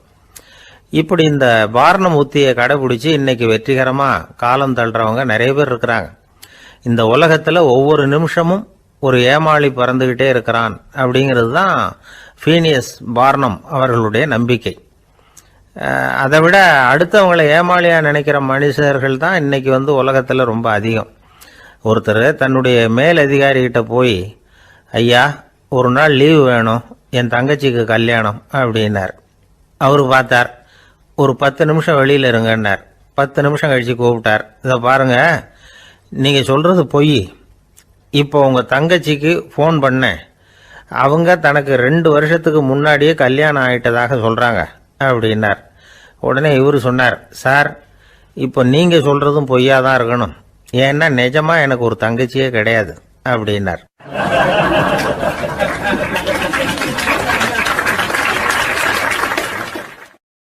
ஒரு நாள் காலை நேரம் ஒரு குரு படுக்கையை விட்டு எழுந்திருக்கிறார். உடனே சீடர்களை பார்த்து எல்லாரும் இப்படி வாங்கங்கிறார். எல்லாரும் வர்றாங்க வேகமாக. என்னங்க வேணும் உங்களுக்கு அப்படிங்கிற மாதிரி எல்லாரும் குருவை பார்த்தாங்க பயபக்தியோட. குரு அந்த சீடர்களை பார்த்து, இதை பாருங்க, இப்போ நான் ஒரு சிக்கலான விவகாரத்தில் மாட்டிக்கிட்டு இருக்கிறேன், அதை நீங்கள் தீர்த்து வச்சா நல்லதுன்னார். சீடர்களுக்கு ஒன்றும் புரியல. என்ன இது இவர் இப்படி சொல்கிறாரு, நமக்குள்ள எல்லா விவகாரங்களையும் தீர்த்து வைக்கிறவர் நம்ம குருநாதர், அவருடைய விவகாரத்தை நாம் தீர்த்து வைக்கிறதா, ஆச்சரியமாக இருக்குதே, குருநாதருக்கே சிக்கலா அப்படின்னு யோசனை பண்ண ஆரம்பித்தாங்க. இருந்தாலும் ரொம்ப பணிவாக கேட்டாங்க, சுவாமி உங்களுக்கே சிக்கலா, இந்த உலகத்து சிக்கல்களுக்கும் சிரமங்களுக்கும் அப்பாற்பட்டவர் அல்லவா தாங்கள், அப்படிப்பட்ட உங்களுக்கு சிக்கல்னா அது எப்படி அப்படின்னாங்க. எனக்கு ஏற்பட்டிருக்கிற சிக்கல் அவ்வளவு பெருசு, ரொம்ப பெரிய விவகாரம் அது அப்படின்னார் குரு. கொஞ்சம் விவரமாக சொல்லுங்க அப்படின்னாங்க இவங்க. இப்போ அந்த குரு விவரத்தை சொன்னார். அதாவது நேற்று ராத்திரி நான் ஒரு கனவு கண்டேன். அந்த கனவில் நான் ஒரு பட்டாம்பூச்சியாக மாறிட்டேன். அப்படி மாறி ஒவ்வொரு மலராக பறந்து போய் உட்காந்து தேன் சாப்பிட்டேன் அப்படின்னார். சீடர்கள் இதை கேட்டதும் ரொம்ப திகைச்சு போயிட்டாங்க. என்ன இது, இது ஒரு பெரிய பிரச்சனையா, ஒரு சாதாரண கனவு கண்டதுக்காகவா இந்த காலை வேளையில் நம்மளையெல்லாம் குருநாதர் இவ்வளவு அவசரமாக கூப்பிட்டுருக்கார் அப்படின்னு நினச்சாங்க. இருந்தாலும் கேட்டாங்க, இதில் என்ன சிக்கல் சுவாமி, கனவுங்கிறது எல்லாருக்கும் வரத்தானே செய்யும் அப்படின்னார் ஒரு சீடர். சீடர்களே, பிரச்சனை அது இல்லை. நான் இன்னைக்கு காலையில் கண்ணு முழிச்சு பார்த்தப்போ நான் நானாக மறுபடியும் மாறிட்டேங்கிறத தெரிஞ்சுக்கிட்டேன். இதில் சிக்கல் என்னன்னா, இப்போ அந்த பட்டாம்பூச்சி தான் நானாக ஆயிட்டதாக கனவு கண்டுகிட்டு இருக்கா அப்படிங்கிறது தான். ஒரு மனுஷன் பட்டாம்பூச்சி ஆகிறதாக கனவு காண முடியுங்கிறப்போ அந்த பட்டாம்பூச்சியும் மனுஷனாக ஆகிறதாக கனவு காண முடியும் இல்லையா? இப்போ எனக்கு யதார்த்த நிலை தெரியணும், எது நிஜம்னு தெரியணும். நேற்று ராத்திரி நான் கண்டது கனவா, அல்லது இது பட்டாம்பூச்சி கண்டுகிட்டு இருக்கிற கனவா? இதுதான் குரு கேட்ட கேள்வி. இதை கேட்டதும் சீடர்கள் ரொம்ப குழம்பி போயிட்டாங்க. சுவாமி, இது வரைக்கும் நாங்கள் தூங்குறப்ப பார்க்கறது கனவுன்னும் மூழ்கிட்டு இருக்கிறப்ப பார்க்கறது நனவுன்னு நம்பிக்கிட்டு இருக்கிறோம். இப்போ எங்களை ரொம்ப குழப்பிட்டீங்க, இதுக்கு பதில் சொல்ல எங்களுக்கு சக்தி இல்லை அப்படின்னு சொல்லிவிட்டாங்களாம். அதுக்கப்புறம் அந்த குரு சொன்னாராம், நினைவு தான் முக்கியமான அம்சம். முடிவு கட்டம்னா பகலின் நினைவுகளை விட இரவின் கனவுகளே ரொம்ப உண்மை. ஒருத்தன் வந்து தூங்க போனா தூங்கிக்கிட்டே இருந்தா அவன் காணும் கனவு பொய்ங்கிறத அவன் உணர மாட்டான். ஒவ்வொரு கனவும் காணும் பொழுது அது ரொம்ப உண்மையாக தான் தெரியுது. ஒரு கனவு கூட உண்மை இல்லைன்னு கனவுல தோன்றுவதே இல்லை அப்படின்னார் குரு. அகில வாழ்வு அத்தனையும் சொற்பனம் கண்டாய் அப்படிங்கிறார் தாயுமானவர். ஆகையினால நம்ம கனவுலேருந்து நாம் என்னைக்கு முழிச்சிக்க போகிறோம் அப்படிங்கிறது தான் ஒரு முக்கியமான கேள்வி. ஒருத்தர் வந்தார், காலில் கட்டோடு வந்தார். என்னங்க காலில் கட்டுன்னு? சார், நேற்று ராத்திரி தூக்கத்தில் எங்கள் வீட்டு கூரையில் ஏணியை சாத்தி வச்சு இறங்கினப்போ வழுக்கி விழுந்து காலை உடச்சிக்கிட்டேன்னார். உங்கள் வீட்டில் தான் ஏணியே கிடையாது சார் அப்படின்னு. உண்மைதான் சார், நான் கீழே விழுந்து முழிச்சுக்கிட்டதுக்கு அப்புறம் தானே ஏணி இல்லைங்கிறது எனக்கு ஞாபகம் வந்தது அப்படின்னார்.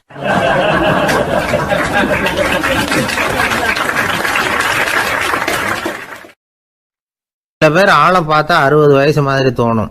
உண்மையான வயசு என்னன்னு பார்த்தா 40 அல்லது 45 சில பேரை பார்க்கறதுக்கு 45 மாதிரி தெரியும், உண்மையிலேயே 65 தாண்டி இருப்பாங்க. ஒரு மனிதனுக்கு 2 வகையான வயது உண்டுங்கிறார் ஓஷோ. அதாவது உடம்புக்குன்னு ஒரு வயசு, மனசுக்குன்னு ஒரு வயசு. முதல் உலக மகாயுத்தம் நடந்தது இல்லையா, அது முடிஞ்சதுக்கு அப்புறம் முதல் தடவையா மனிதனின் மூளை வளர்ச்சியை பற்றி மனநல வைத்தியர்கள் ஒரு கணக்கெடுப்பு சோதனை நடத்தினாங்களாம். அது வரைக்கும் மனிதனுக்கு 2 வகையான வயது உண்டுன்னு யாரும் சிந்திச்சதே இல்லையா. அந்த உலக மகாயுத்தம் முடிஞ்சதுக்கு அப்புறம் மனிதனுடைய சராசரி மனதின் வயதை கணக்கிட்டு பார்க்கும் பொழுது அவங்களுக்கெல்லாம் ரொம்ப அதிர்ச்சியாக இருந்துதான். ஏன்னா அது ரொம்ப பின்தங்கிய நிலையில் இருந்திருக்கு, வளர்ச்சி அடையாத நிலையில் இருந்திருக்கு. அவங்க கண்டுபிடிச்ச பிரகாரம் அப்போ மனசோட சராசரி வயசு என்ன தெரியுமா? 14. அப்படின்னா பார்த்துங்க, உடல் ரீதியாக ஒருத்தரோட வயசு 70 கூட இருக்கலாம், ஆனால் மனசோட வயசு 14 தான். இதுக்கு நேர்மாறாக அமைஞ்சு போச்சுன்னு வச்சுங்க. அதாவது ஒருத்தருக்கு உண்மையிலேயே 14 வயசு, அதாவது உடலோட வயசு 14, அவரோட மனசின் வயசு 70ன்னு வச்சுக்கோங்க. இப்படி அமைஞ்சுட்டுதுன்னா அவர் சீக்கிரம் ஞானத்தன்மை அடைஞ்சிருவார் அப்படின்னு அர்த்தம். இப்போ நமக்கெல்லாம் உடம்போட வயசு மனசோட வயசு ரெண்டும் ஒன்றா இருந்துட்டா அதுவே போதும், அதுவே பெரிய விஷயம். இப்போ எமர்சன் கிட்ட போய் ஒருத்தர் கேட்டாராம், உங்கள் வயசு என்ன அப்படின்னு. அவர் உடனே பதில் சொல்லியிருக்கார், 360 வருஷம் அப்படின்னாராம். கேட்டவர் குழம்பி போயிட்டார். அவர் என்ன சொல்கிறாரு, 360 வயசா? என்ன நம்ம காதில் தான் சரியாக விழலையா? எமர்சன் எப்பவும் உண்மையை பேசுகிற ஒரு சிறந்த அறிவாளி, அவர் இப்படிலாம் பொய் சொல்ல மாட்டாரே அப்படின்னு ஒரு யோசனை பண்ணிக்கிட்டே இவர் மறுபடியும் அவர் கிட்ட போனாராம். ஐயா, நீங்கள் சொன்னது சரியாக என் காதில் விழலை, அதனால் மறுபடியும் கேட்குறேன், உங்கள் வயசு என்ன அப்படின்னாராம். எமர்சன் மறுபடியும் சொல்லியிருக்கிறார் 360 வருஷம்னு. வந்தவருக்கு உண்மையிலேயே அதிர்ச்சியாக போட்டுது. அதுக்கப்புறம் மெதுவாக ஆரம்பித்தாராம், ஐயா நீங்கள் சொல்கிறத என்னால் ஏற்றுக்க முடியாது. எப்படி பார்த்தாலும் இப்போ உங்களுக்கு வயசு ஒரு 60க்கு மேலே இருக்காதுன்னு நினைக்கிறேன் அப்படின்னாராம். நீங்கள் சொல்கிறது சரிதான், அது என் உடம்போட வயசுன்னாராம் எமர்சன். அப்படின்னா ஏற்கனவே நீங்கள் சொன்னது அப்படின்னு கேட்டிருக்காரு, அது என் மனசோட வயசு அப்படின்னாராம். நம்மளை பொறுத்த வரைக்கும் அறிவு தூசு படிஞ்சிருக்கு, அது மாதிரியே அன்பும் மாசுபட்டிருக்கு. இது ரெண்டையும் சுத்தம் பண்ண வேண்டியிருக்குது. அப்போ தான் நாம் சரியான வயசில் வாழ முடியும்.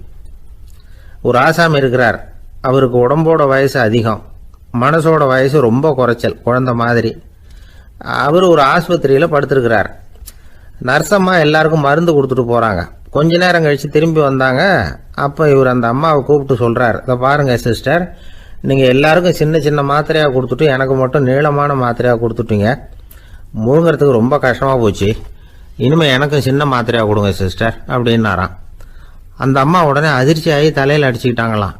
நான் கஷ்டப்பட்டு மாத்திரையை முழுங்கினத்துக்கு நீங்கள் ஏமா தலையில் தட்டிக்கிறீங்க அப்படின்னு கேட்டிருக்காரு இவர்.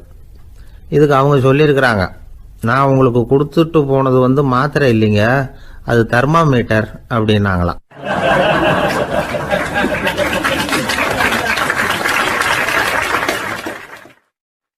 எனக்கு அதிர்ஷ்டமே இல்லை சார் அப்படின்னார் ஒருத்தர். ஏன் அப்படி சொல்றீங்கன்னு கேட்டோம். வியாபாரம் பண்ணலாம்னு ஒரு கடை வச்சேன், வேண்டியப்பட்டவங்க கூட என் கடையில் எதுவும் வாங்க மாட்டேங்கிறான், எல்லாரும் அடுத்த கடைக்கு தான் போகிறான் அப்படின்னு சொல்லி ரொம்ப அழுத்துக்கிட்டார். இதுக்கு போய் அதிர்ஷ்டம் இல்லைன்னு சொல்லாதீங்க, வாடிக்கையாளர்களை கவர்றது எப்படிங்கிறது உங்களுக்கு தெரியல, அதுதான் குறை அப்படின்னும். சார் உங்களுக்கு தெரிஞ்ச அந்த ரகசியத்தை எனக்கும் கொஞ்சம் சொல்லி கொடுங்களேன் அப்படின்னார். சரி உங்கள் காதை இப்படி கொடுங்க அப்படின்னு சொல்லி அது சம்பந்தமாக பெரிய வல்லுநர்கள் சொல்லியிருக்கிற கருத்துக்களை அவர்கிட்ட சொல்ல ஆரம்பித்தோம். அதாவது இந்த வாடிக்கையாளர்களை கவர்றதுக்கு வல்லுநர்கள் பல ஆலோசனைகளை ஏற்கனவே சொல்லி வச்சிருக்கிறாங்க. அது சம்பந்தமாக அனுபவப்பட்டவங்க அதை தெரிஞ்சு வச்சுக்கணும். அதாவது கடை வச்சிருக்கிறவங்க எல்லாரும் இதை கொஞ்சம் காதில் வாங்கி வச்சுக்கணும். எதை இப்போ சொல்ல போகிறத எப்பவும் பணத்தை சம்பாதிக்கிறதுலேயே குறியாக இருக்கக்கூடாதான். அதை விட முக்கியமாக நீங்கள் சம்பாதிக்க வேண்டியது வாடிக்கையாளர்களுடைய மன நிறைவு. வர்றவங்க திருப்தியோடு போகணும், அது முக்கியம். அதில் கவனமாக இருக்கணும். கடைக்கு வர்ற ஒருத்தர் ஏதாவது ஒரு குறை சொல்கிறாருன்னு வச்சுங்க, அதை அலட்சியப்படுத்தக்கூடாது. ரொம்ப அக்கறையோடு அதை காது கொடுத்து கேட்கணும். அப்படியா சார், அதை நான் அவசியம் கவனிக்கிறேன் அப்படின்னு சொல்லணும். ஒருத்தர் வரார், சார் நேற்றுக்கு உங்கள் கடையில் இதை நான் வாங்கிட்டு போனேன், வீட்டில் இது வேணான்னு சொல்லிவிட்டாங்க, அது திருப்பி கொடுக்கறதுக்காக தான் வந்திருக்கிறேன் அப்படின்னு சொல்லி திருப்பி கொடுக்குறார். உடனே நீங்கள் முகம் சுளிக்கக்கூடாது, எரிச்சல் படக்கூடாது. வழக்கம் போல் நிதானமாக முகம் அலர்ச்சியோடு அதை திருப்பி வாங்கிக்கணும். இவ்வளவு ரூபாய்க்கு சாமான் வாங்கினா இந்த ஸ்பூன் அன்பளிப்பு, இப்படி ஏதாவது கொடுக்கலாம். பண்டிகை காலங்கள்லேயும் பொருள்கள் வாங்குறவங்களுக்கு இப்படி ஏதாவது பொருத்தமாக ஒரு அன்பளிப்பு கொடுக்கலாம். நீங்கள் கொடுக்கறது ஒரு சர்வசாதாரணமான பொருளாக இருந்தால் கூட அது வாங்குற ஒரு மனசில் ஒரு மகிழ்ச்சியை ஏற்படுத்தும். எதுவும் உங்களால் கொடுக்க முடியலன்னா உங்கள் முகம் நிறைஞ்ச சிரிப்பையாவது கொடுங்க, அது போதும். உங்கள் கடையில் இல்லாத ஒரு பொருளை வாடிக்கையாளர் கேட்குறார், உடனே இல்லைன்னு முகத்தில் அடித்தது மாதிரி சொல்லிடக்கூடாது. கொஞ்சம் உட்காருங்க சார் அப்படின்னு சொல்லி உங்கள் பணியாளர் யாரையாவது அனுப்பி வெளியிலேருந்து வாங்கிட்டு வர சொல்லி அவர்கிட்ட கொடுக்கலாம். சில பேர் உங்கள் கடைக்கு வரும்பொழுது அவங்க வீட்டு குழந்தைகளையும் கூப்பிட்டுக்கிட்டு வர்றாங்கன்னு வைங்க. நீங்கள் என்ன செய்யணும்னா அந்த குழந்தைகளை முதல்ல கவனிக்கணும்.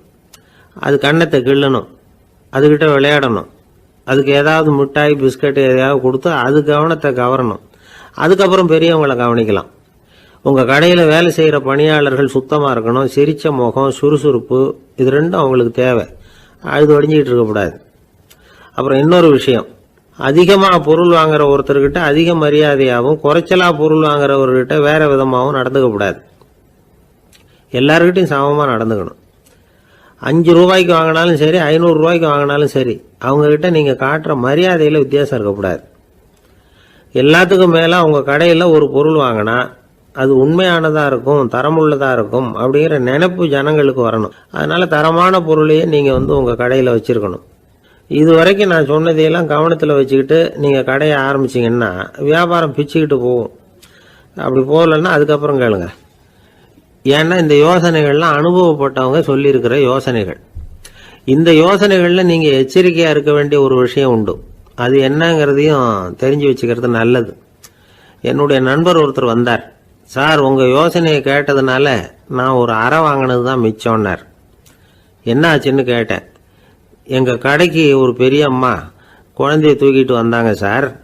உங்கள் யோசனைப்படி அந்த குழந்தையோட கண்ணத்தை கிள்ளணும்னு முயற்சி பண்ணினேன். திடீர்னு அந்த நேரம் பார்த்து அந்த குழந்தை தலையை குனிஞ்சிக்கிட்டுது. என் கை குழந்தையோட கண்ணத்துக்கு பதிலாக அது தூக்கிட்டு வந்தவங்க கண்ணத்தை கிள்ளி விட்டுது. அதுதான் அப்படி ஆயிட்டுது அப்படின்னார் கண்ணத்தை தடவிக்கிட்டே.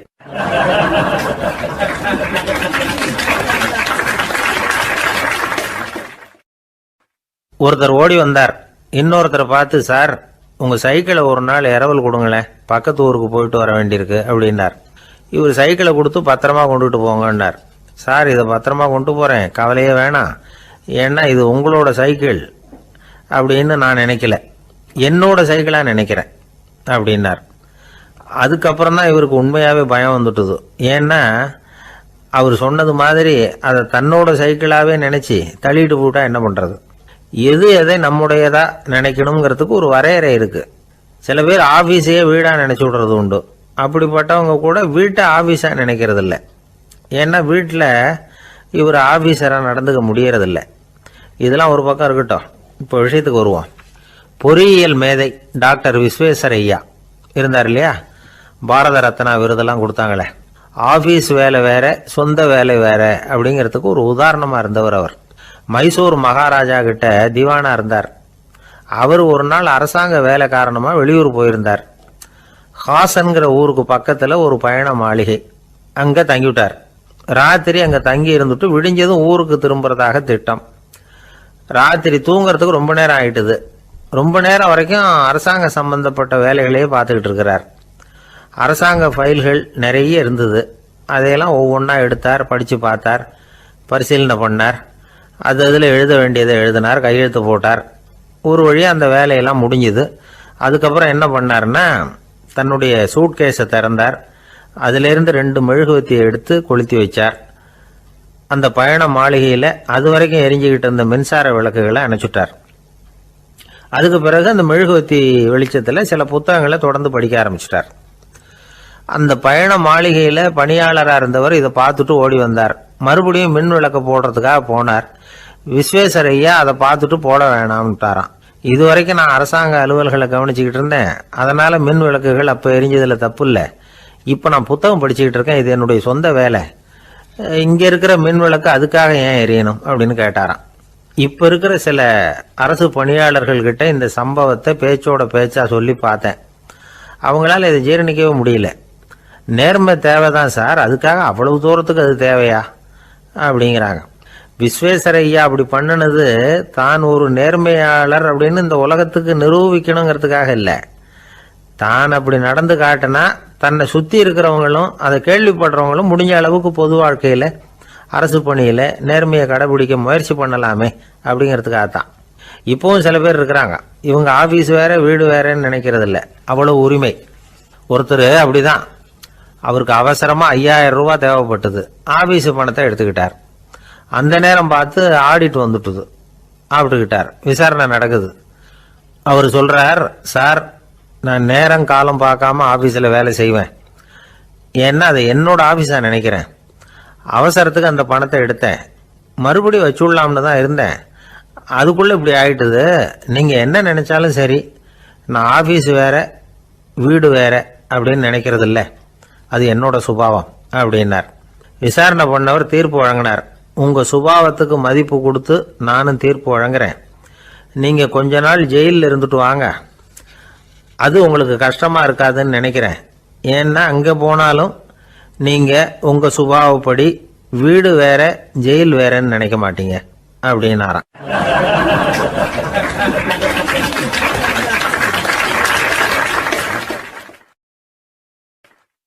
திபேத் நாட்டில் புத்த மடாலயங்கள் நிறைய உண்டு. அதுக்கு ஒரு தலைமையகமும் உண்டு. அது இந்த திபேத் தலைநகரம் லாசாவில் இருக்குது. ரொம்ப காலத்துக்கு அப்பால் அதை பற்றியெல்லாம் நிறைய விவரங்கள் எழுதி வச்சிருக்கிறாங்க. அது இப்போவும் நமக்கு கிடைக்குது. அதாவது ரொம்ப தூரத்துக்கு அந்தாண்ட மலைகளுக்கு நடுவில் ஒரு கிளை மடாலயம். அந்த மடத்தின் தலைவருக்கு வயசாயிட்டு தான், அதனால் தலைமை பொறுப்பை வேற ஒருத்தர்கிட்ட ஒப்படைக்கலாம் அப்படின்னு முடிவு பண்ணாராம். உடனே ஒரு லாமாவை கூப்பிட்டார். அவர் மூலமாக தலைமை மடாலயத்துக்கு செய்தி அனுப்புனார், பொருத்தமான வாரிசு ஒருத்தரை அனுப்பி வைக்கும்படியாக. அந்த வாலிப லாமா புறப்பட்டார். காடு மேடெல்லாம் நடந்து போகிறார். ரொம்ப நாள் கழித்து தலைமை பீடத்தை அடைஞ்சார். தலைமை குரு கிட்ட விவரத்தை சொன்னார். தகுதியான ஒருத்தரை அனுப்பி வச்சா அழைச்சிட்டு போகிறேன் அப்படின்னார். சரி, நாளைக்கு காலையில் நீங்கள் அவங்க எல்லாரையும் அழைச்சிட்டு போகலாம்னார் அவர். அவங்க எல்லாரையுமா? அங்கே தேவைப்படுறது ஒருத்தர் தானே அப்படின்னார் இவர். ஆமான்னார். அப்புறம் ஏன் எல்லாரையும் அழைச்சிட்டு போக சொல்கிறீங்கன்னார். அது இப்போ உனக்கு புரியாது. நான் ஒரு 100 பிக்குகளை அனுப்புகிறேன், அதாவது பிட்சுகளை. அவ்வளவு பேரையும் அங்கே வச்சு சமாளிக்க முடியாது அப்படின்னாரு இவர். இருந்தாலும் இப்போ அந்த தலைமை குரு என்ன சொன்னார்னா, அதை பற்றி கவலைப்படாத, நான் 100 பேரை அனுப்புகிறேன், அதில் 99 பேர் வழியிலேயே காணாமல் போடுவாங்க, ஒருத்தன் மட்டும்தான் வருவான், அவனும் அங்கே சேர்ந்துட்டானா நீ ரொம்ப கொடுத்து வச்சவன் அப்படின்னார். இவருக்கு ஒன்றும் புரியல. இருந்தாலும் மறுநாள் அந்த வாலிபலாமா 100 பேரை அழைச்சிக்கிட்டு புறப்பட்டார். போகிற வழியிலேயே பல பேர் அங்கங்கே பிச்சுக்கிட்டு போயிட்டாங்க. அவர் சொன்னது மாதிரியே வழியில் அவங்க ஊர்கள் இருந்தது தான் காரணம். அப்பா அம்மாவை பார்த்துட்டு வரேன் அப்படின்னு கொஞ்சம் பேர் போனாங்க. சொந்த பந்தத்தை பார்த்துட்டு வரேன் அப்படின்னு கொஞ்சம் பேர். ஒரு வாரம் ஆச்சு. இப்போ மிஞ்சினது 10 பேர் தான். வழியில் ஒரு நகரம், அங்கே சில பிட்சுக்கள் சந்திச்சாங்க. எங்கள் மடத்து தலைவர் இறந்துட்டார், உங்களில் யாராவது ஒருத்தர் எங்களுக்கு தலைவராக முடியுமா அப்படின்னு கேட்டாங்க. 10 பேரும் தயார். அதில் ஒருத்தரை அழைச்சிக்கிட்டு அவங்க போயிட்டாங்க. இன்னொரு ஊரில் சில பேர் வந்தாங்க, வழி மறிச்சாங்க. நில்லுங்க, எங்கள் மன்னர் மகளுக்கு திருமணம், அதை நடத்தி வைக்க 3 லாமாக்கள் தேவை அப்படின்னாங்க. இப்படி கொஞ்சம் கொஞ்சமாக எல்லாரும் காலி. கடைசியில் 2 பேரும் மிஞ்சினாங்க. அங்கே ஒரு இளம்பெண் எதிரில் வந்தா. எங்கள் அப்பா வேட்டைக்கு போயிருக்கிறாரு, இன்னும் திரும்பி வரல. வீட்டில் வேற யாரும் இல்லை, தனியாக இருக்க பயமாக இருக்கு. யாராவது ஒருத்தர் எனக்கு துணையாக இருக்கணும் அப்படின்னு கேட்டுக்கிட்டா. எங்கள் 2 பேரில் நீயே ஒருத்தரை தேர்ந்தெடுத்துக்கோ, இல்லைன்னா எங்களுக்குள்ள சண்டை வந்துடும் அப்படின்னாங்க. இப்போ மிஞ்சினவர் ஒருத்தர். அவருக்கும் ஒரு சோதனை வந்தது. ஒரு தர்க்கவாதி எதிரில் வந்தான். உன்னோட வாதம் பண்ணணும்னா. இவனோட வாதம் பண்ணுறேன், அது முடிய ரொம்ப காலம் ஆகலாம். தர்க்கத்தில் நான் ஜெயிச்சா அங்கே வரேன், இல்லைன்னா இவருடைய சீடனை ஆயிடுவேன் அப்படின்னார் அவர். கடைசியாக அழைக்க வந்த வாலிபலாமா மட்டும் வெறும் கையோடு திரும்பி போனார். அங்கே இருந்த வயசான மடாதிபதி கேட்டார், எத்தனை பேர் அங்கேருந்து புறப்பட்டீங்கன்னார். என்னையும் சேர்த்து 101ன்னார் அவர். நல்லது, நீயாவது திரும்பி வந்திய, அதுதான் எனக்கு போதும். ஏன்னா நீ தான் எனக்கு உண்மையான வாரிசு. அந்த 100 பேரில் யாரும் வரமாட்டாங்க அப்படின்னார் அவர். ஏன்னா அவருக்கு தெரியும் இவர் ஒருத்தர் தான் திரும்பி வருவாருங்கிறது. திபேத்தில் ஒரு பழங்கால பழமொழி உண்டாம், 100 பேர் செல்லலாம், எப்பொழுதாவது ஒருவன் அபூர்வமாக அடைய வேண்டிய இடத்தை அடைவான். இதுதான் அந்த பழமொழி. ஒரு உன்னதமான இலக்கை அடையணும்னா அது அவ்வளவு சுலபமான காரியம் இல்லை. இந்த காலத்து மடாலயம் ஒன்று, அதில் ஒரு தலைவர், அவருக்கு வயசாயிட்டுது, தனக்கு ஒரு வாரிசை நியமிக்கணும் அப்படின்னு ஆசைப்பட்டார். ரொம்ப கஷ்டப்பட்டு ஒருத்தரை பிடிச்சார். தனக்கு வாரிசா நியமிச்சுட்டு அவர் சமாதி ஆயிட்டார். புதுசாக பொறுப்பேற்றுக்கிட்டவர் அப்படியே உட்காந்துருந்தார். அவரை தேடிட்டு பத்திரிகை நிருபர்கள்லாம் வந்தாங்க, கேட்டாங்க. அவர் உங்கள் பொறுப்பில் அவர் பெரியவர் விட்டுட்டு போன இது எவ்வளவு சுமாராக தேரும், எவ்வளவு விட்டுட்டு போனார் அப்படின்னு கேட்டிருக்கிறாங்க. அது என்ன ஒரு 50 லட்சம் இருக்கும் அப்படின்னாராம். அவ்வளவும் பணமா அப்படின்னு கேட்டிருக்காங்க. இல்லைங்க, கடன் அப்படின்னாராம் இவர்.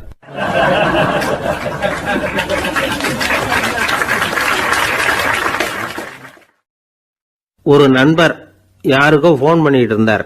அவர் பேசி முடிச்சதும் நான் அவரை பார்த்து, இப்போ ஃபோன் பண்ணீங்களே, அந்த ஃபோன் நம்பர் என்ன அப்படின்னு கேட்டேன். அவர் தலையை சொரிஞ்சுக்கிட்டார், ஞாபகம் வரலன்னார். சரி சார், அதை விடுங்க, உங்கள் மனைவி பேர் என்ன அப்படின்னு கேட்டேன். மாலதின்னார். என்ன சார் இது வேடிக்கை, கொஞ்ச நேரத்துக்கு முன்னாடி பேசின ஃபோன் நம்பர் மறந்து போச்சு. எப்போவோ கல்யாணம் பண்ணிக்கிட்ட மனைவி பேர் மறக்கலை, அதை கரெக்டாக சொல்லிவிட்டீங்களே அப்படின்னு கேட்டேன். அவர் என்ன ஒரு மாதிரியாக பார்த்தார். அவர் அப்படி என்னை பார்த்ததில் ஒன்றும் தப்பு இல்லை, ஏன்னா நாம் எல்லாருமே அப்படித்தானே. ஒரு குறிப்பிட்ட காரியத்துக்காக தொலைபேசியில் ஒருத்தட்ட பேசுகிறோம், அதுக்கப்புறம் அந்த எண் நமக்கு அனாவசியம், அதனால் மறந்துடுறோம். இதுக்கு பேர் தான் தற்காலிக ஞாபகம். ஆனால் மனைவி பேரை மறந்துட முடியுமா? முடியாது. அது அவசியமான ஒன்று. அடிக்கடி அந்த பேரை உபயோகப்படுத்துகிறோம், அதனாலேயும் அது முக்கியங்கிறதுனாலேயும் அதை மறக்கிறது இல்லை. இதுக்கு பேர் நிரந்தர ஞாபகம். சரி, இந்த தற்காலிக ஞாபகம், நிரந்தர ஞாபகம், இது 2 ஞாபக அளவுகளையும் கட்டுப்படுத்துறது எது அப்படின்னா மூளைக்குள்ள நடக்கிற மின்சார நடவடிக்கைகள் தான். தற்காலிக ஞாபகம் ஒரு மின்னல் மாதிரி தோன்றி மறையுது. நிரந்தர ஞாபகம் ஒரு படிவம் போல மூளையில படிஞ்சுடுது. ஒரு சம்பவத்தின் பல பிரதிகள் மூளையில பல்வேறு பகுதிகளிலேயும் படியறதுனால ஒன்று மறைஞ்சாலும் மறந்தாலும் இன்னொன்று மறையறதில்லை. இப்படிப்பட்ட நிலைமையில தான் இந்த தொண்டையில இருக்கு, வாயில வரமாட்டேங்குது சார் அப்படிமா. ஒருத்தருக்கு எந்த துறையில ஆர்வமும் ஈடுபாடும் அதிகமோ அது சம்பந்தமான ஞாபக சக்தி அதிகமா இருக்கும். தொழிலை விரும்புகிற ஒரு டெலிபோன் ஆபரேட்டருக்கு எண்கள்லாம் நல்ல ஞாபகம் இருக்கும். அது மாதிரி கவிஞர்களுக்கு வார்த்தைகள் நல்ல ஞாபகத்தில் இருக்கும். இது ஒரு பக்கம் இருந்தாலும் ஒரு மூளை எண்களை விட எழுத்துக்களை விட படங்களை ரொம்ப சுலபமா ஞாபகத்தில் வச்சுக்குது. புரிஞ்சுக்கிற தன்மை, அனுபவம், புத்தி கூர்மை இது கூடி குறையிறத பொறுத்து ஞாபக சக்தியும் ஏறும் இறங்கும். இப்போ உதாரணத்துக்கு ஒரு பையனுக்கு படித்தது எதுவும் ஞாபகத்தில் இல்லைன்னா அவன் அதை சரியாக புரிஞ்சுக்கலன்னு அர்த்தம். இந்த மறதிங்கிறது எந்த சமயத்தில் ஒரு பிரச்சனை ஆகுது தெரியுமா? உங்களுக்கு வேண்டியப்பட்ட ஒருத்தரை ஞாயிற்றுக்கிழமை சாயந்தரம் சரியாக 5 மணிக்கு கடற்கரைக்கு வர சொல்லிவிட்டு அந்த நேரத்தை மறந்துட்டா அது பரவாயில்ல, வர சொன்னதையே மறந்துட்டாதான் நிலைமை மோசம்னு அர்த்தம். இப்படி இருந்தால் இது சிகிச்சை எடுத்துக்க வேண்டிய நிலைமைங்கிறத புரிஞ்சுக்கணும். ஆமாம், இதுக்கும் மருந்து இருக்கு. ஆனால் மூளை குறிப்பிட்ட அளவுக்கும் கீழே இயங்குறப்போவோ இன்னொன்று சொல்லுவாங்க, இந்த நியூரோ டிரான்ஸ்மிட்டர் அப்படின்னு சொல்லுவாங்க. அப்படிங்கிற மூளை ரசாயனம் ரொம்பவும் குறைஞ்சி போகிறப்போ மட்டும்தான் உபயோகப்படும். டாக்டர் என்ன சொல்கிறாங்க தெரியுமா? மூளையை பொறுத்த வரைக்கும் அதில் ஞாபக சக்தி அதிகமாக உள்ள மூளை, மறதி உள்ள மூளை அப்படின்னு ஒன்றும் கிடையாது. அப்படிங்கிறாங்க. நினைவு வச்சுக்கிறதுக்கு பயிற்சி அளிக்கப்பட்ட மூளை, பயிற்சியற்ற மூளை அப்படின்னு வேணும்னா சொல்லலாம் அப்படின்னு சொல்றாங்க. அதனால நம்ம ஞாபக சக்திங்கிறது நம்ம கிட்ட இருக்கிற பயிற்சி, முயற்சி இதை பொறுத்து தான் அமையும். ஒருத்தர் ஒரு பென்சிலை எங்கேயோ வச்சுக்கிட்டு தேடிக்கிட்டு இருந்தார். அப்புறம் என்னமோ தீவிரமா யோசனை பண்ணி அதை ஞாபகப்படுத்தி பார்த்துக்கிட்டு இருந்தாராம். எதிரில் உட்கார்ந்துருந்தவர் சொன்னார், பென்சிலை தானே தேடிட்டு இருக்கீங்க, அது உங்க வலது காதில் இருக்குது சார் அப்படின்னாராம் அவரு. இதுக்கு அவரு சொல்லியிருக்காரு, பென்சிலை வலது காதில் தான் வச்சிருக்கேங்கிறது எனக்கு நல்லா ஞாபகம் இருக்கு, ஆனா எது வலது காதுங்கிறது தான் மறந்து போச்சு அப்படின்னாராம். அவர் அதை தான் யோசிச்சுட்டு இருந்திருக்கிறார்.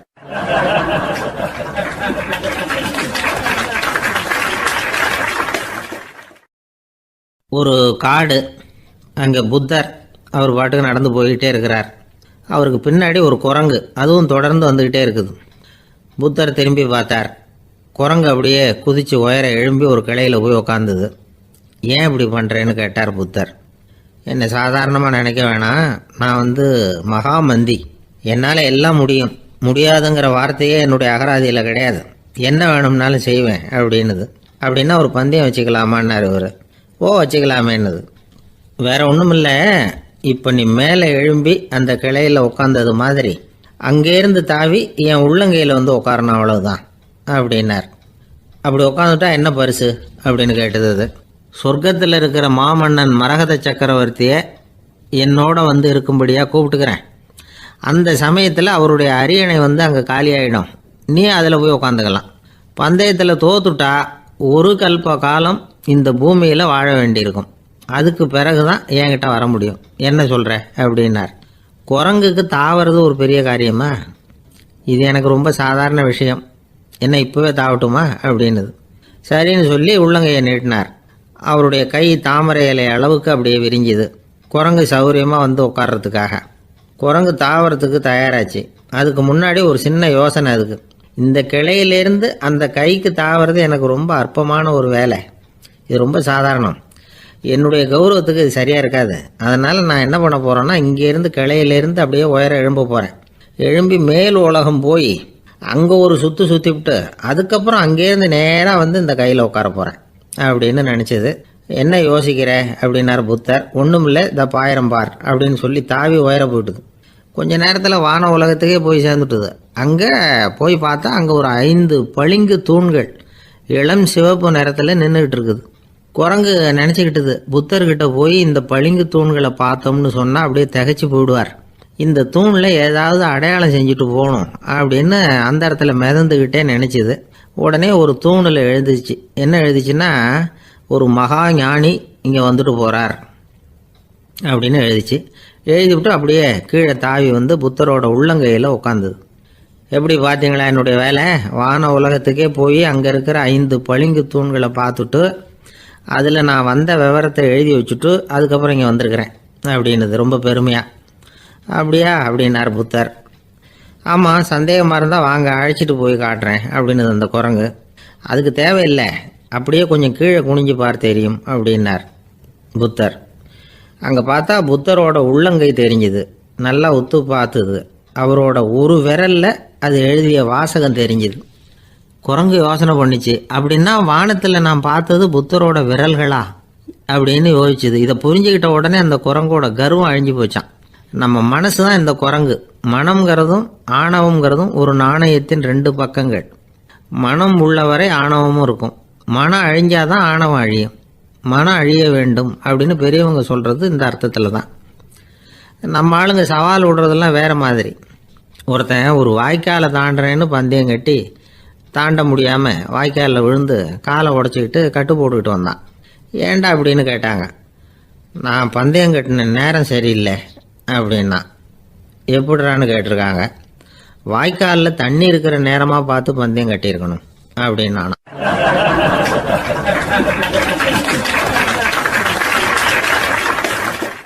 ஒருத்தர் ரொம்ப கவலையோடு உட்காந்துருந்தார். எதை பற்றி சார் கவலைப்படுறீங்கன்னு கேட்டோம். எதிர்காலத்தை பற்றி கவலைப்படுறேன்னார். ஏன்னு கேட்டோம். என்ன பண்ணுறதுன்னே தெரியல சார், எதிர்காலம் ஒரே இருட்டாக இருக்குது, பாதையே புரியலன்னார். இன்றைக்கி நம்ம இளைஞர்கள் பல பேருக்கு எதிர்காலம் இருட்டாக தான் தெரியுது. அவங்கெல்லாம் இந்த கதையை கொஞ்சம் கேட்கணும். ஒரு மலை அடிவாரத்தில் ஒரு சின்ன கிராமம். அந்த மலை ரொம்ப உயரமானது, அடர்த்தியாக செடி கொடிகள் மரங்கள் அதில் மண்டி கிடக்குது. பகல் வேளையில் இருட்டாக தான் இருக்கும், அவ்வளோ அடர்த்தி. அந்த மலை உச்சியில் ஒரு கோவில். நாள் ராத்திரியே புறப்பட்டாதான் காலையில் அந்த கோயிலுக்கு போய் சேர முடியும்.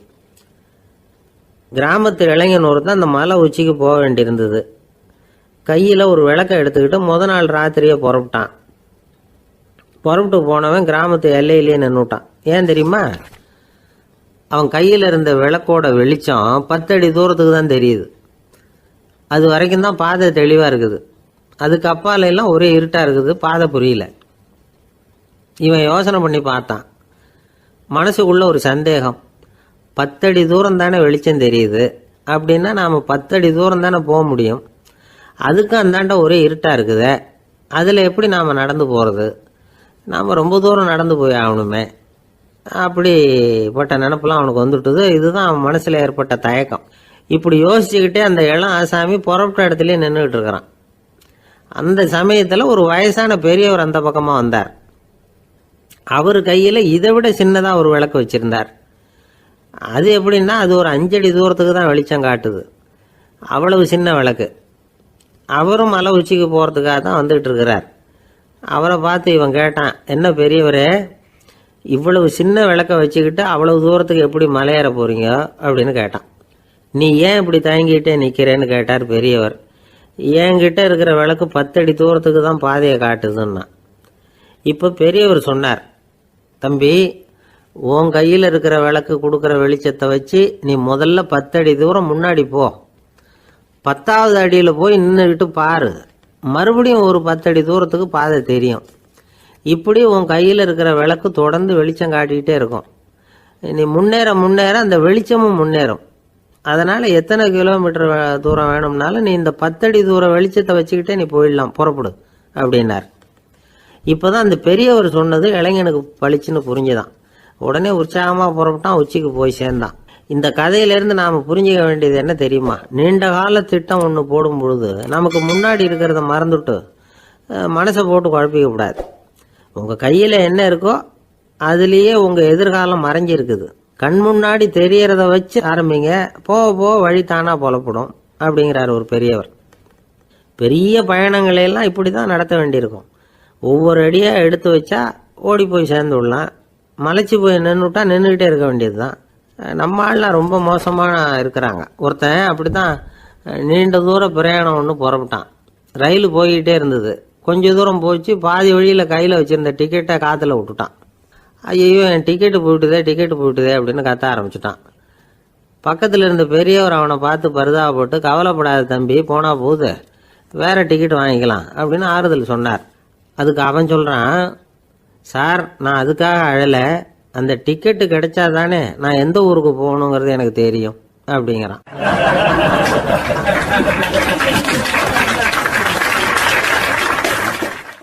ஒரு ஊரில் ஒரு ஆள் இருந்தான்.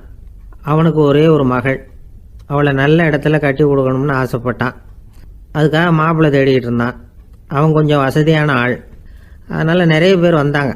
இருந்தாலும் ஒரு நல்ல குணமுள்ள மாப்பிள்ளையாக இருக்கணும் அவன் எதிர்பார்த்தான். அப்படி இருக்கணும்னு தொடர்ந்து முயற்சி பண்ணான். கடைசியாக ஒரு 3 பேர் கிடைச்சாங்க. அந்த 3 பேரில் யாரை தேர்ந்தெடுக்கிறது, இதுதான் அவனுக்கு வந்த குழப்பம். இந்த நிலைமையில் ஒரு பெரியவரை தேடி போனான். அவர்கிட்ட தன்னுடைய பிரச்சனையை சொன்னான். அவர் கொஞ்சம் யோசனை பண்ணார். அதுக்கப்புறம் 3 பேரையும் கூப்பிட்டார். இதை பாருங்கப்பா, உங்கள் 3 பேருக்கும் 3 மாத கால அவகாசம் தர்றேன். நீங்கள் இப்போ போகலாம். 3 மாதம் கழித்து திரும்பி வரலாம். அப்படி வரும்பொழுது இந்த 3 மாத காலத்தில் நீங்கள் செஞ்ச நல்ல காரியம் ஏதாவது ஒன்று சொல்லணும். அதை வச்சு உங்களில் ஒருத்தரை நாங்கள் தேர்ந்தெடுத்துக்கிறோம் அப்படின்னு சொன்னாராம். 3 பேரும் சரின்னு சொல்லிவிட்டு திரும்பி போயிட்டாங்க. 3 மாதம் ஆச்சு. அதுக்கப்புறம் ஒரு நாள் திரும்பி வந்தாங்க. அவர் அவங்கள கூப்பிட்டு உட்கார வச்சார். அப்புறம் கேட்டார், இப்போ சொல்லுங்கள், இந்த 3 மாத காலத்தில் நீங்கள் செஞ்சுருக்கிற ஏதாவது ஒரு நல்ல காரியத்தை சொல்லுங்க அப்படின்னார். முதல்ல ஒருத்தன் எழுந்திரிச்சு நின்னான். ஐயா, எங்கள் அப்பா இறந்த பிறகு அவரோட கணக்கு வழக்குகளை எடுத்து பார்த்துக்கிட்டு இருந்தேன். அவர் ஒரு வியாபாரிகிட்ட 10,000 ரூபா கடன் வாங்கியிருக்கிறதாக எழுதியிருந்தார்.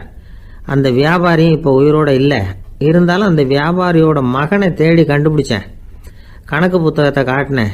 எங்கள் அப்பா உங்கள் அப்பா கிட்ட 10,000 ரூபா கடன் வாங்கியிருக்கிறதாக இதை எழுதியிருக்கிறார். அதனால் அதை திருப்பி கொடுக்கறதுக்காக வந்திருக்கிறேன், இந்தாங்க அந்த பணம் அப்படின்னு சொல்லி கொடுத்துட்டு வந்துட்டேன் அப்படின்னு நானும். இதை பெரியவர் கவனமாக கேட்டுக்கிட்டார். அதுக்கப்புறம் 2வது இளைஞன் எழுந்திரிச்சான். ஐயா, நான் போன மாதம் ஒரு நாள் ராத்திரி வேளையில் ஒரு காட்டுப்பாதை வழியாக எங்கள் ஊருக்கு போய்கிட்டு இருந்தேன். அந்த சமயத்தில் அந்த வழியாக வந்துக்கிட்டு இருந்த ஒரு வழிப்போக்கர்கிட்ட 4-5 திருடர்கள் வம்பு வளர்த்து அவர்கிட்ட இருந்த பொருளை எல்லாம் கொள்ளையடிச்சிக்கிட்டு இருந்தாங்க. நான் உடனே ஒரு குச்சியை எடுத்துகிட்டு ஓடினேன். அந்த திருடர்களை அடித்து விரட்டினேன். பொருளை எல்லாம் மீட்டு அந்த வழிப்போக்கர்கிட்ட ஒப்படைச்சேன். அவரை பத்திரமா அழைச்சிட்டு போய் அவர் வீட்டில் விட்டுட்டு வந்தேன் அப்படின்னு நானும். இதையும் பெரியவர் கவனமாக கேட்டுக்கிட்டார். அடுத்தபடியாக 3வது இளைஞன் எழுந்திரிச்சான். ஐயா, போன மாதம் ஒரு நாள் நான் ஒரு மலைப்பாதை வழியாக போய்கிட்டு இருந்தேன். மலைப்பாதை விளிம்பில் ஒரு மதகு கட்டை, அது மேலே ஒரு ஆள் படுத்து தூங்கிட்டு இருந்தான். அந்த பக்கம் தவறி உருண்டு விழுந்திருந்தான்னா அதில் பாதாளம், அது மலையடி வாரத்தில் போய் தான் விழணும், அவ்வளவு பள்ளம். அது தெரியாமல் அவன் பாட்டுக்கு தூங்கிட்டு இருந்தான். நான் உடனே அவன்கிட்ட ஓடி போய் குனிஞ்சு அவன் முகத்தை பார்த்தேன். அப்போ தான் புரிஞ்சுது, அவன் ஏற்கனவே எனக்கு தெரியும், அவனை எனக்கு நிறைய கெடுதல் பண்ணியிருக்கிறான், இடைஞ்சல் கொடுத்தவன். இருந்தாலும் ஐயோ பாவம்னு நினச்சி அவனை எழுப்பி பாதுகாப்பாக வேற ஒரு இடத்துல படுக்க வச்சுட்டு வந்தேன் அப்படின்னு நானும். பெரியவர் இதையும் கேட்டுக்கிட்டார்.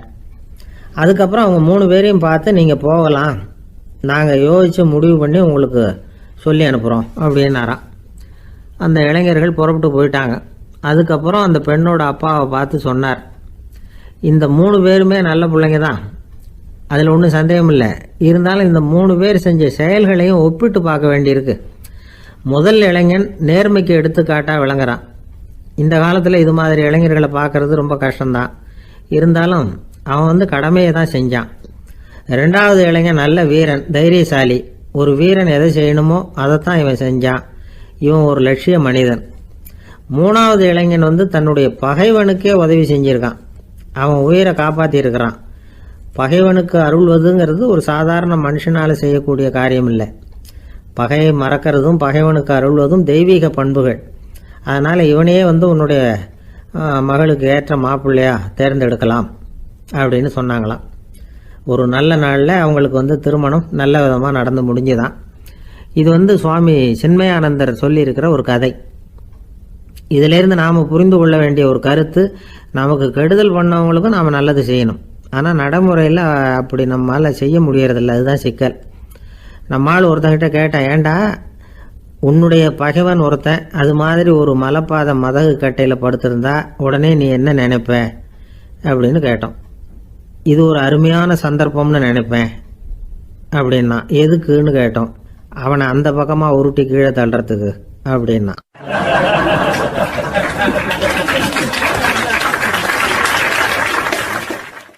ஒரு அம்மா, அவங்களுக்கு 35 வயசு இருக்கும். குடும்பத்தில் எந்த கஷ்டமும் இல்லை. இருந்தாலும் காரணம் இல்லாமல் பிள்ளைங்க பேரில் கோவப்படுறது, எரிஞ்சு விடுறது அவங்க வழக்கம். பிள்ளைங்க அழும். உடனே அவங்க மனசும் சங்கடப்படும். இன்னொரு அம்மா, நல்ல வேலையில் இருக்கிறவங்க, வாரத்துக்கு ஒரு தடவையாவது தலைவலி வந்துடும். இவங்களுக்கெல்லாம் உடம்புல எந்த கோளாறும் இல்லை, மனசு மட்டும் சரியாக இருக்காது. தூக்க மாத்திரை கையில் வச்சுருப்பாங்க. 30-35 வயசுடைய பெண்களுக்கு சர்வசாதாரணமாக காணப்படுகிற மனக்கோளாறு இது. இதுக்கு பேர் மனவாட்டம், டிப்ரெஷன், மனமடிவு அப்படின்னு சொல்லலாம். இந்த நோய்க்கு அறிகுறி என்ன தெரியுமா? மனசில் வருத்தமான உணர்வு இருக்கும்.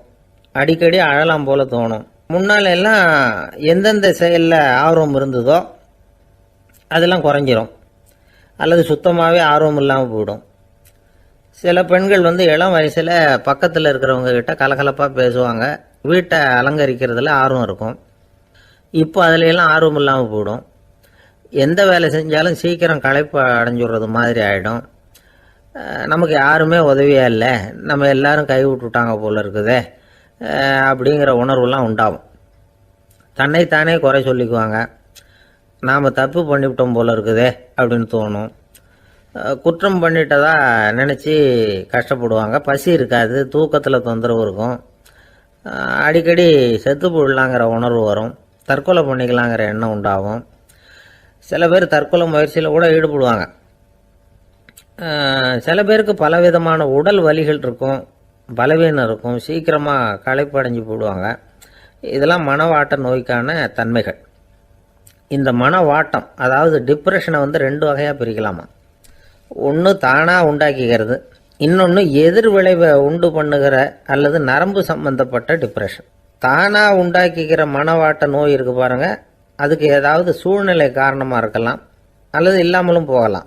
மூளையில் வந்து டொப்பாமைன் அல்லது செரட்டோனின் இதோட அளவு வந்து குறையும் பொழுது இந்த டிப்ரெஷன் உண்டாகுது. இதுக்கு ஓரளவு பிறவி காரணங்கள் கூட இருக்கலாம். குடும்பத்தில் வேற சிலருக்கும் வரலாம். பாதிக்கப்பட்ட பெண்ணை வந்து பார்க்கறதுக்கு பலவீனமாக தெரியும், கடுமையான குற்ற உணர்வு இருக்கும், தனியாக இருக்கிறதுக்கு ஆசைப்படுவாங்க, நடு ராத்திரியில் எழுந்திரிச்சு உட்காந்து கஷ்டப்பட்டுக்கிட்டு இருப்பாங்க, கொடூரமான முறையில் தற்கொலை பண்ணிக்க முயற்சி பண்ணுவாங்க, தீ வச்சுக்கிறது, அமிலத்தை குடிக்கிறது, தூக்கில் தொங்குறது. இப்படி தானாக வரவழைச்சிக்கிற மனவாட்ட நோய் வந்து மறையக்கூடிய நோய். ஒரு தடவை வந்தால் 3லேருந்து 6 மாதம் வரைக்கும் நீடிக்கும். இடைப்பட்ட காலங்களில் நோயாளி இயல்பாக இருப்பார். எதிர் விளைவை உண்டு பண்ணுகிற அல்லது நரம்பு சம்பந்தப்பட்ட மன வாட்ட நோய் எப்படின்னா, கணவன் மனைவி மாமியார் மருமகள் இப்படிப்பட்ட உறவு முறை பிரச்சனைகள், தோல்விகள், எரிச்சல்கள், ஆபீஸ் பிரச்சனை, இப்படிப்பட்ட சூழ்நிலையால் உண்டாகிறது. எல்லாத்துக்கும் மருந்து இருக்குது, மார்க்கம் இருக்குது, கவலைப்பட வேண்டியதில்லை, தைரியமாக இருக்கணும். உளவியல் மருத்துவம் இதுக்கு ரொம்ப உபயோகமாக இருக்கும். சில பெண்களை பாருங்கள், அவங்க எதுக்கும் அலட்டிக்கிறது இல்லை. ஒரு அம்மா அப்படி தான் தன்னுடைய கணவனை அழைச்சிக்கிட்டு ஒரு மனநோய் மருத்துவர்கிட்ட வந்தாங்க. டாக்டர், எங்கள் வீட்டுக்காரர் திடீர்னு ஒரு மாதிரி ஆயிட்டார், வித்தியாசமாக நடந்துகிறார். எப்படின்னா, இவர் தன்னையே ஒரு ஒட்டடை பூச்சியாக நினச்சிக்கிட்டு இருக்கிறார். அப்படி நினச்சிக்கிட்டு தன்னுடைய தலையாலேயே வீட்டில் உள்ள ஒட்டடையெல்லாம் தொடச்சிக்கிட்டு இருக்கிறார் அப்படின்னாங்க. எவ்வளவு நாளாக அப்படி இருக்குதுன்னு கேட்டார் டாக்டர். 1 வாரமாக அப்படி இருக்குது அப்படின்னாங்க அந்த அம்மா. அப்படின்னா முன்னாடியே ஏன் அழைச்சிட்டு வரல அப்படின்னு கேட்டார் டாக்டர். வீடு பூரா சுத்தமாகட்டுமேனு பார்த்துக்கிட்டு இருந்தேன் டாக்டர் அப்படின்னாங்களாம் அந்த அம்மா.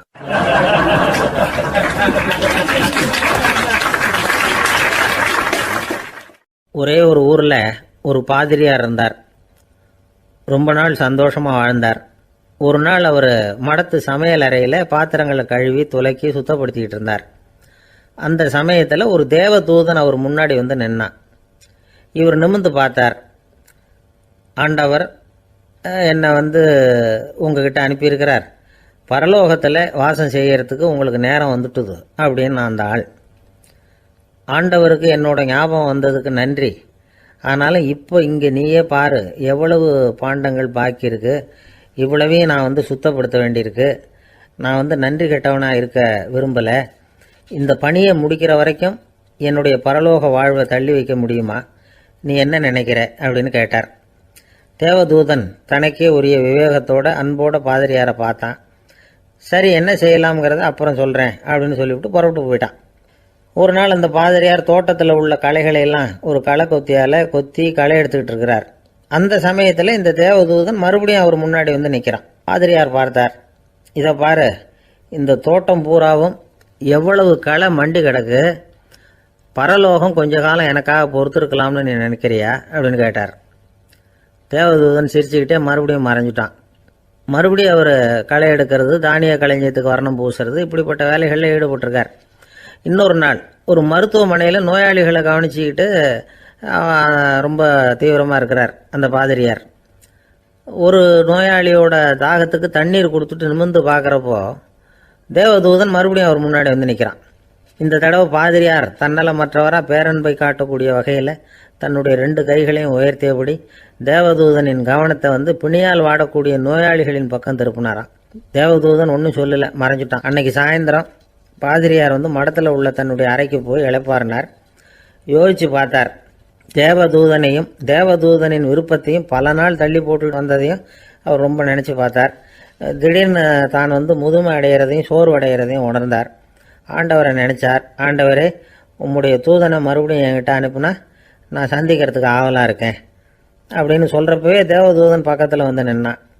பாதிரியார் நிமிர்ந்து பார்த்தார். நீ இப்போவே என்னை அழைச்சிக்கிட்டு போக விரும்பினா நான் பரலோகத்துக்கு வர்றதுக்கு தயாராக இருக்கேன்னார்.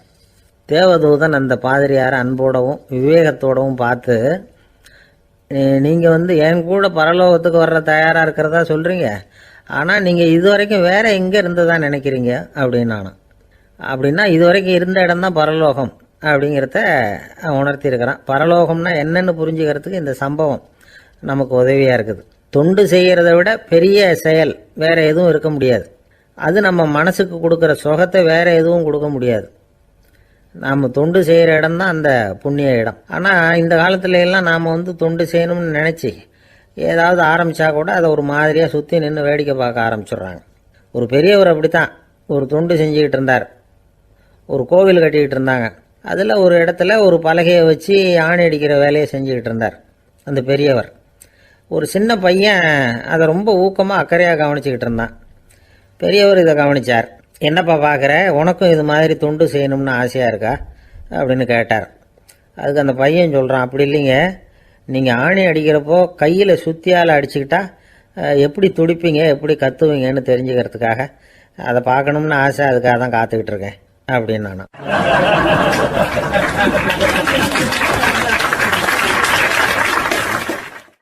ஒரு ஊரில் ஒரு ஞானி இருக்கிறார். ரொம்ப பெரிய ஞானி, ரொம்ப வயசாயிட்டுது. கடைசி காலத்தில் அவர்கிட்ட சில பேர் வந்தாங்க. உங்கள் குரு யார் அப்படின்னு கேட்டாங்க. அவர் நிமிர்ந்து பார்த்தார். எனக்கு ஆயிரக்கணக்கான குருமார்கள் உண்டு, அவங்க பேரெல்லாம் சொல்லணும்னா இந்த காலம் பத்தாது. ஆனால் முக்கியமான ஒரு 3 பேரை பற்றி மட்டும் உங்களுக்கு சொல்கிறேன் அப்படின்னாராம். அப்புறம் சொன்னார், அந்த 3 பேரில் ஒருத்தன் ஒரு திருடன். ஒரு சமயம் ஒரு பாலைவனம் வழியாக நான் போய்கிட்டு இருந்தேன். அப்போது வழி தவறி போய் ஒரு கிராமத்துக்கு போயிட்டேன். அது இருட்டு நேரம், நடு ராத்திரி, ஊரே உறங்கி போச்சு. அந்த நேரத்தில் ஒரு ஆள் மட்டும் ஒரு வீட்டு சுவத்தில் ஏதோ பண்ணி உள்ளே நுழையிறதுக்கு முயற்சி பண்ணிகிட்டு இருக்கிறான். அவங்கிட்ட போய் நான் இன்னைக்கு இங்கே எங்கே தங்க முடியும் அப்படின்னு கேட்டேன். அதுக்கு அவன், இந்த ராத்திரி வேளையில் அது ரொம்ப சிரமம், ஒரு திருடனோட உங்களால் தங்க முடியும்னா நீங்கள் என்னோட தங்கலாம் அப்படின்னா. நான் அவங்க கூட 1 மாதம் தங்கியிருந்தேன். ஒவ்வொரு நாள் ராத்திரியும் இப்போ நான் என்னுடைய வேலைக்கு போகிறேன், நீங்கள் ஓய்வு எடுத்துக்கோங்க அப்படின்னு சொல்லிவிட்டு போவான். அவன் திரும்பி வந்த உடனே உனக்கு ஏதாவது கிடைச்சிதான்னு நான் கேட்பேன். அதுக்கு அவன், இன்னைக்கு ராத்திரி ஒன்றும் இல்லை, நாளைக்கு மறுபடியும் முயற்சி பண்ணுவேன் அப்படின்பா. எப்பவும் அவன் நம்பிக்கை இழந்ததே கிடையாது, எப்பவும் சந்தோஷமாகவே இருப்பான். நானும் ரொம்ப காலமாக தியானம் பண்ணிக்கிட்டே இருந்தேன், ஒன்றுமே நடக்கலை. ஆனால் நான் என்ன பண்ணேன் தெரியுமா, மனசு வருத்தப்படும், நம்பிக்கை இழந்துருவேன். அப்போல்லாம் அந்த திருடனுடைய விடாமுயற்சி தான் ஞாபகத்துக்கு வரும். அதனால் அந்த திருடன் எனக்கு ஒரு குரு. என்னுடைய 2வது குரு யாருன்னா அது ஒரு நாய். இது எப்படின்னா, ஒரு சமயம் எனக்கு ரொம்ப தாகமாக இருந்தது. ஒரு நதியை நோக்கி போயிட்டு இருந்தேன். அப்போ ஒரு நாயும் வந்தது. அதுக்கும் தாகம். ஓடி வந்து ஆற்றை பார்த்தது. அதோட நிழல் ஆற்றுல தெரிஞ்சது. அதை பார்த்ததும் பயந்துட்டுது. அதாவது அது தன்னுடைய சொந்த உருவத்தையே கண்டு பயந்தது. அதை பார்த்து குறைக்குது, திரும்பி ஓடிச்சு. ஆனால் அதுக்கு தாகம் அதிகமாக இருந்ததுனால அது மறுபடியும் திரும்பி வந்தது. பார்த்தா மறுபடியும் தண்ணியில் நாயோட உருவம் தெரியுது. இப்படி சில தடவை பண்ணிச்சு. இருந்தாலும் கடைசியில் தண்ணியில் குதிச்சுட்டுது துணிஞ்சி. இப்படி குதித்த உடனே அதோட உருவமும் மறைஞ்சுட்டுது. இதை பார்த்தேன். நான் என்ன புரிஞ்சுக்கிட்டேன்னா, எவ்வளவுதான் பயம் இருந்தால் கூட ஒருத்தன் தைரியமாக காரியத்தில் இறங்கணும் அப்படிங்கிறத புரிஞ்சுக்கிட்டேன். இந்த போதனை அந்த நாய்கிட்ட இருந்து எனக்கு கிடைச்சிது. இது ஒன்று. அடுத்தது என்னுடைய 3வது குரு யாருன்னா அது ஒரு சின்ன குழந்தை. நான் ஒரு சமயம் ஒரு நகரத்துக்கு போனேன். அங்கே ஒரு குழந்தை எரிகிற மெழுகுவத்தி ஒன்று எடுத்துக்கிட்டு வந்தது. நான் அந்த குழந்தைய பார்த்து வேடிக்கையாக கேட்டேன், ஏன் பாப்பா இந்த மெழுகுவத்தியை நீயாவே கொளுத்துனியா அப்படின்னு கேட்டேன். ஆமான்னுது அந்த குழந்தை. சரி, இந்த மெழுகுவத்தி முன்னாடி எரியாமல் இருந்தது, இப்போ எரியுது. இந்த மெழுகுவத்திக்கு வெளிச்சம் எங்கேருந்து வந்தது, அதை எனக்கு காட்ட முடியுமா அப்படின்னு கேட்டேன் அந்த குழந்தைகிட்ட. இதுக்கு அந்த குழந்தை சிரிச்சுக்கிட்டு அந்த மெழுகுவத்தியை ஊதி அணைச்சுட்டுது. அதுக்கப்புறம் என்னை பார்த்து கேட்டுது, இப்போ இந்த மெழுகுவத்தியின் வெளிச்சம் போனதை பார்த்தீங்க இல்லையா, அது எங்கே போச்சுன்னு எனக்கு சொல்லுங்க அப்படின்னுது. அந்த குழந்தை இப்படி கேட்டதும் என்கிட்ட இருந்த ஆணவம் அழிஞ்சுட்டுது. நான் படித்ததெல்லாம் அந்த வினாடியில் சுக்கு நூறாக போயிட்டுது. என்னுடைய முட்டாள்தனத்தை நான் உணர்ந்தேன் அப்படின்னு இவ்வளவும் அந்த ஞானி விவரமாக சொன்னாராம்.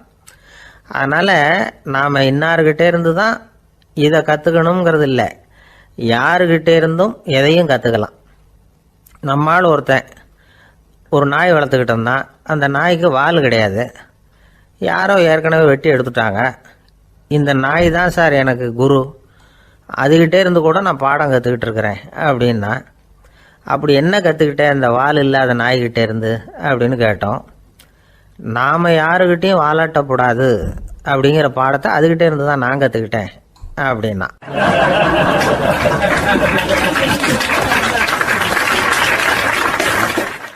ஒருத்தர் சிகரெட்டும் கையுமா வந்தார்.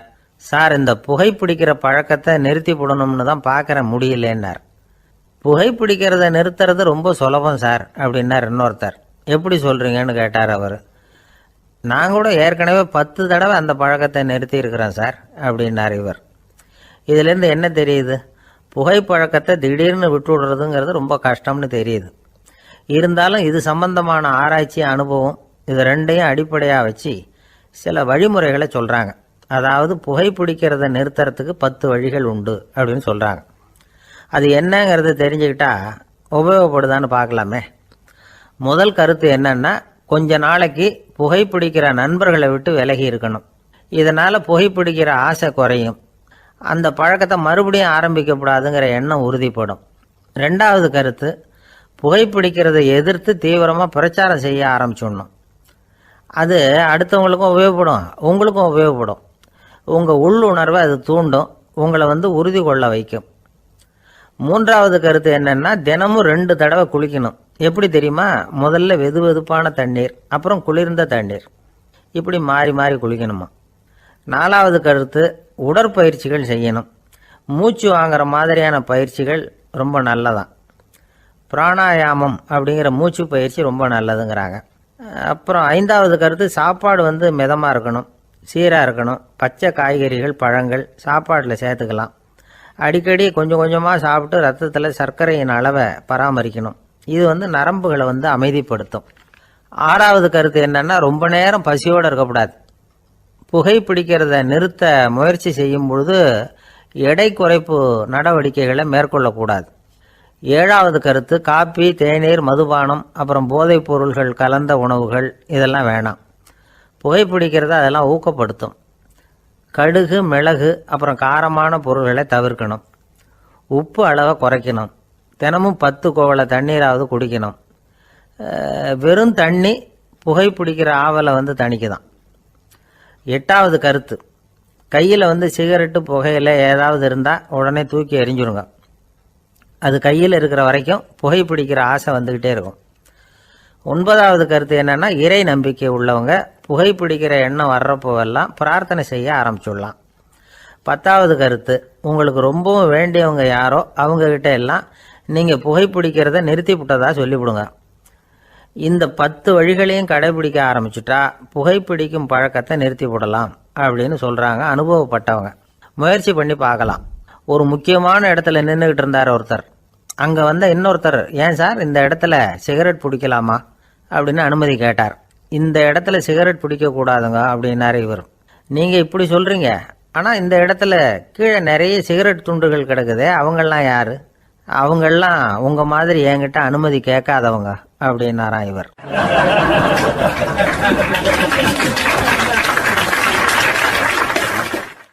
இந்த உலகத்தில் எவ்வளவோ உயிரினங்கள் இருக்குது.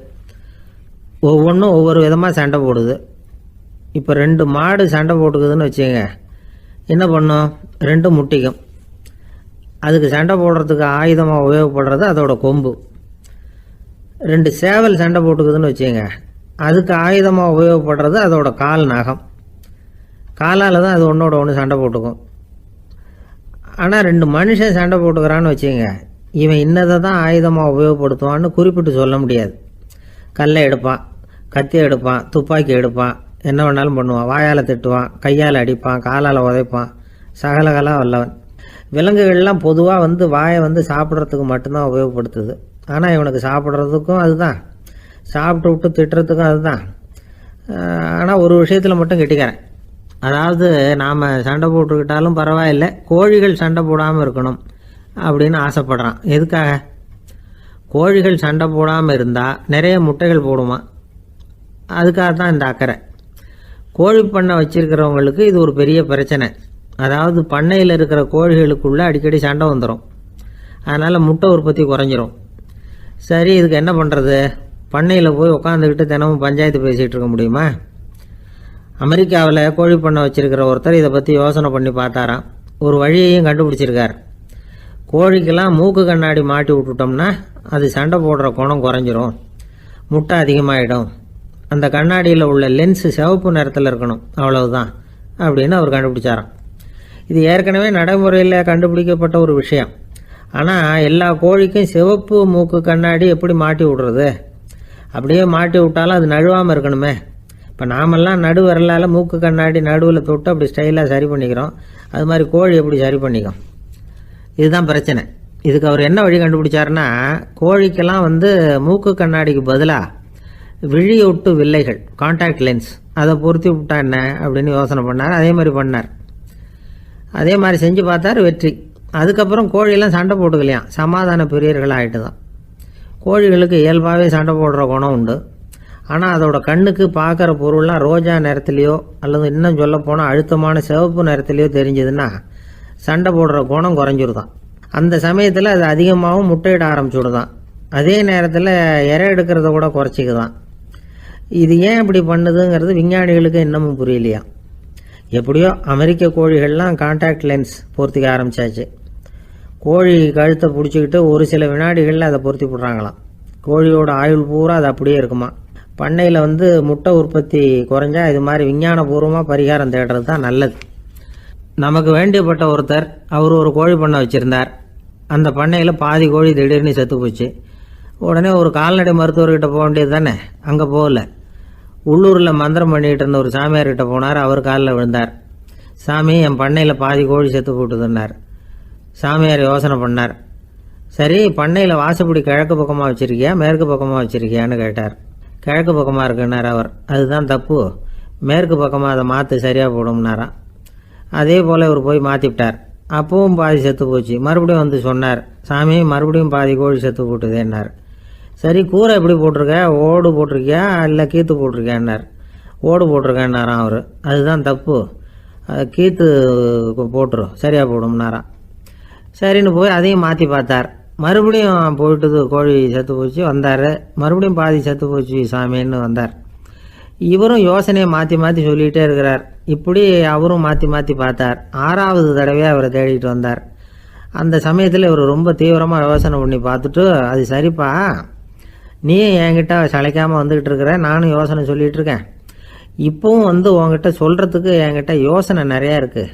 ஆனால் சோதிக்கிறதுக்கு உங்ககிட்ட கோழி இல்லையே, என்ன பண்ணுறது அப்படின்னாராம் இவர்.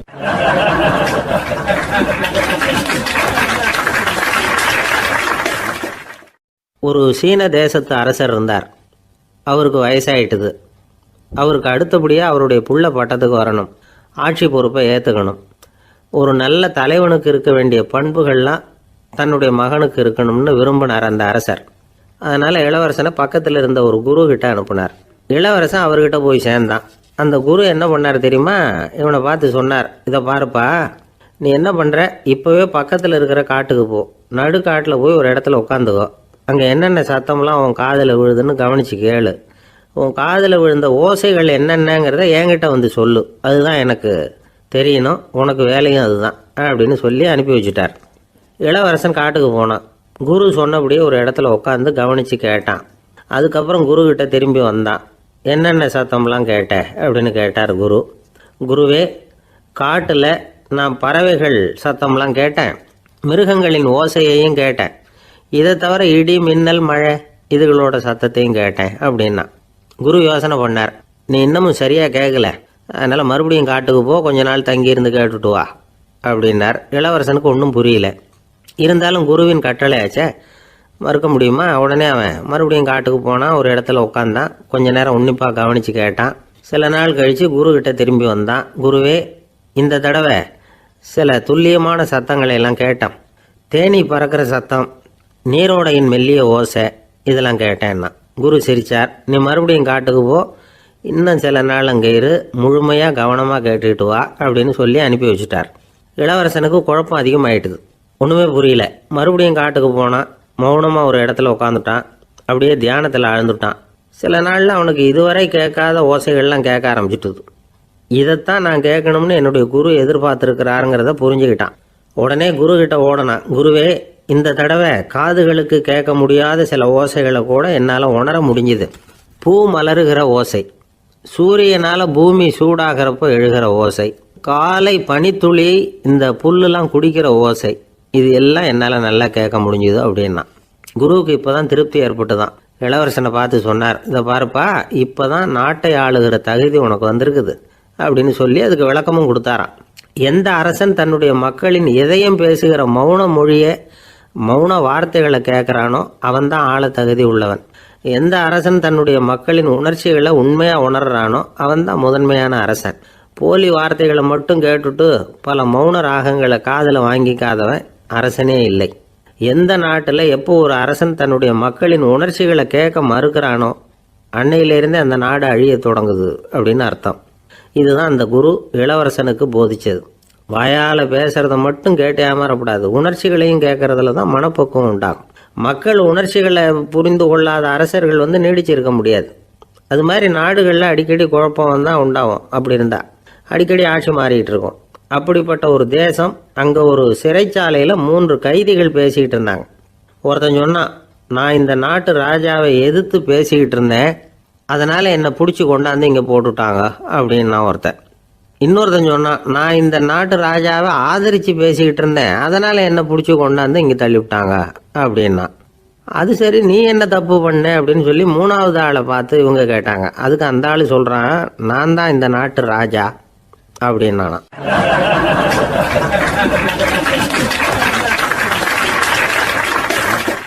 ஒரு ஊரில் ஒரு பெரிய ஞானி இருந்தார்.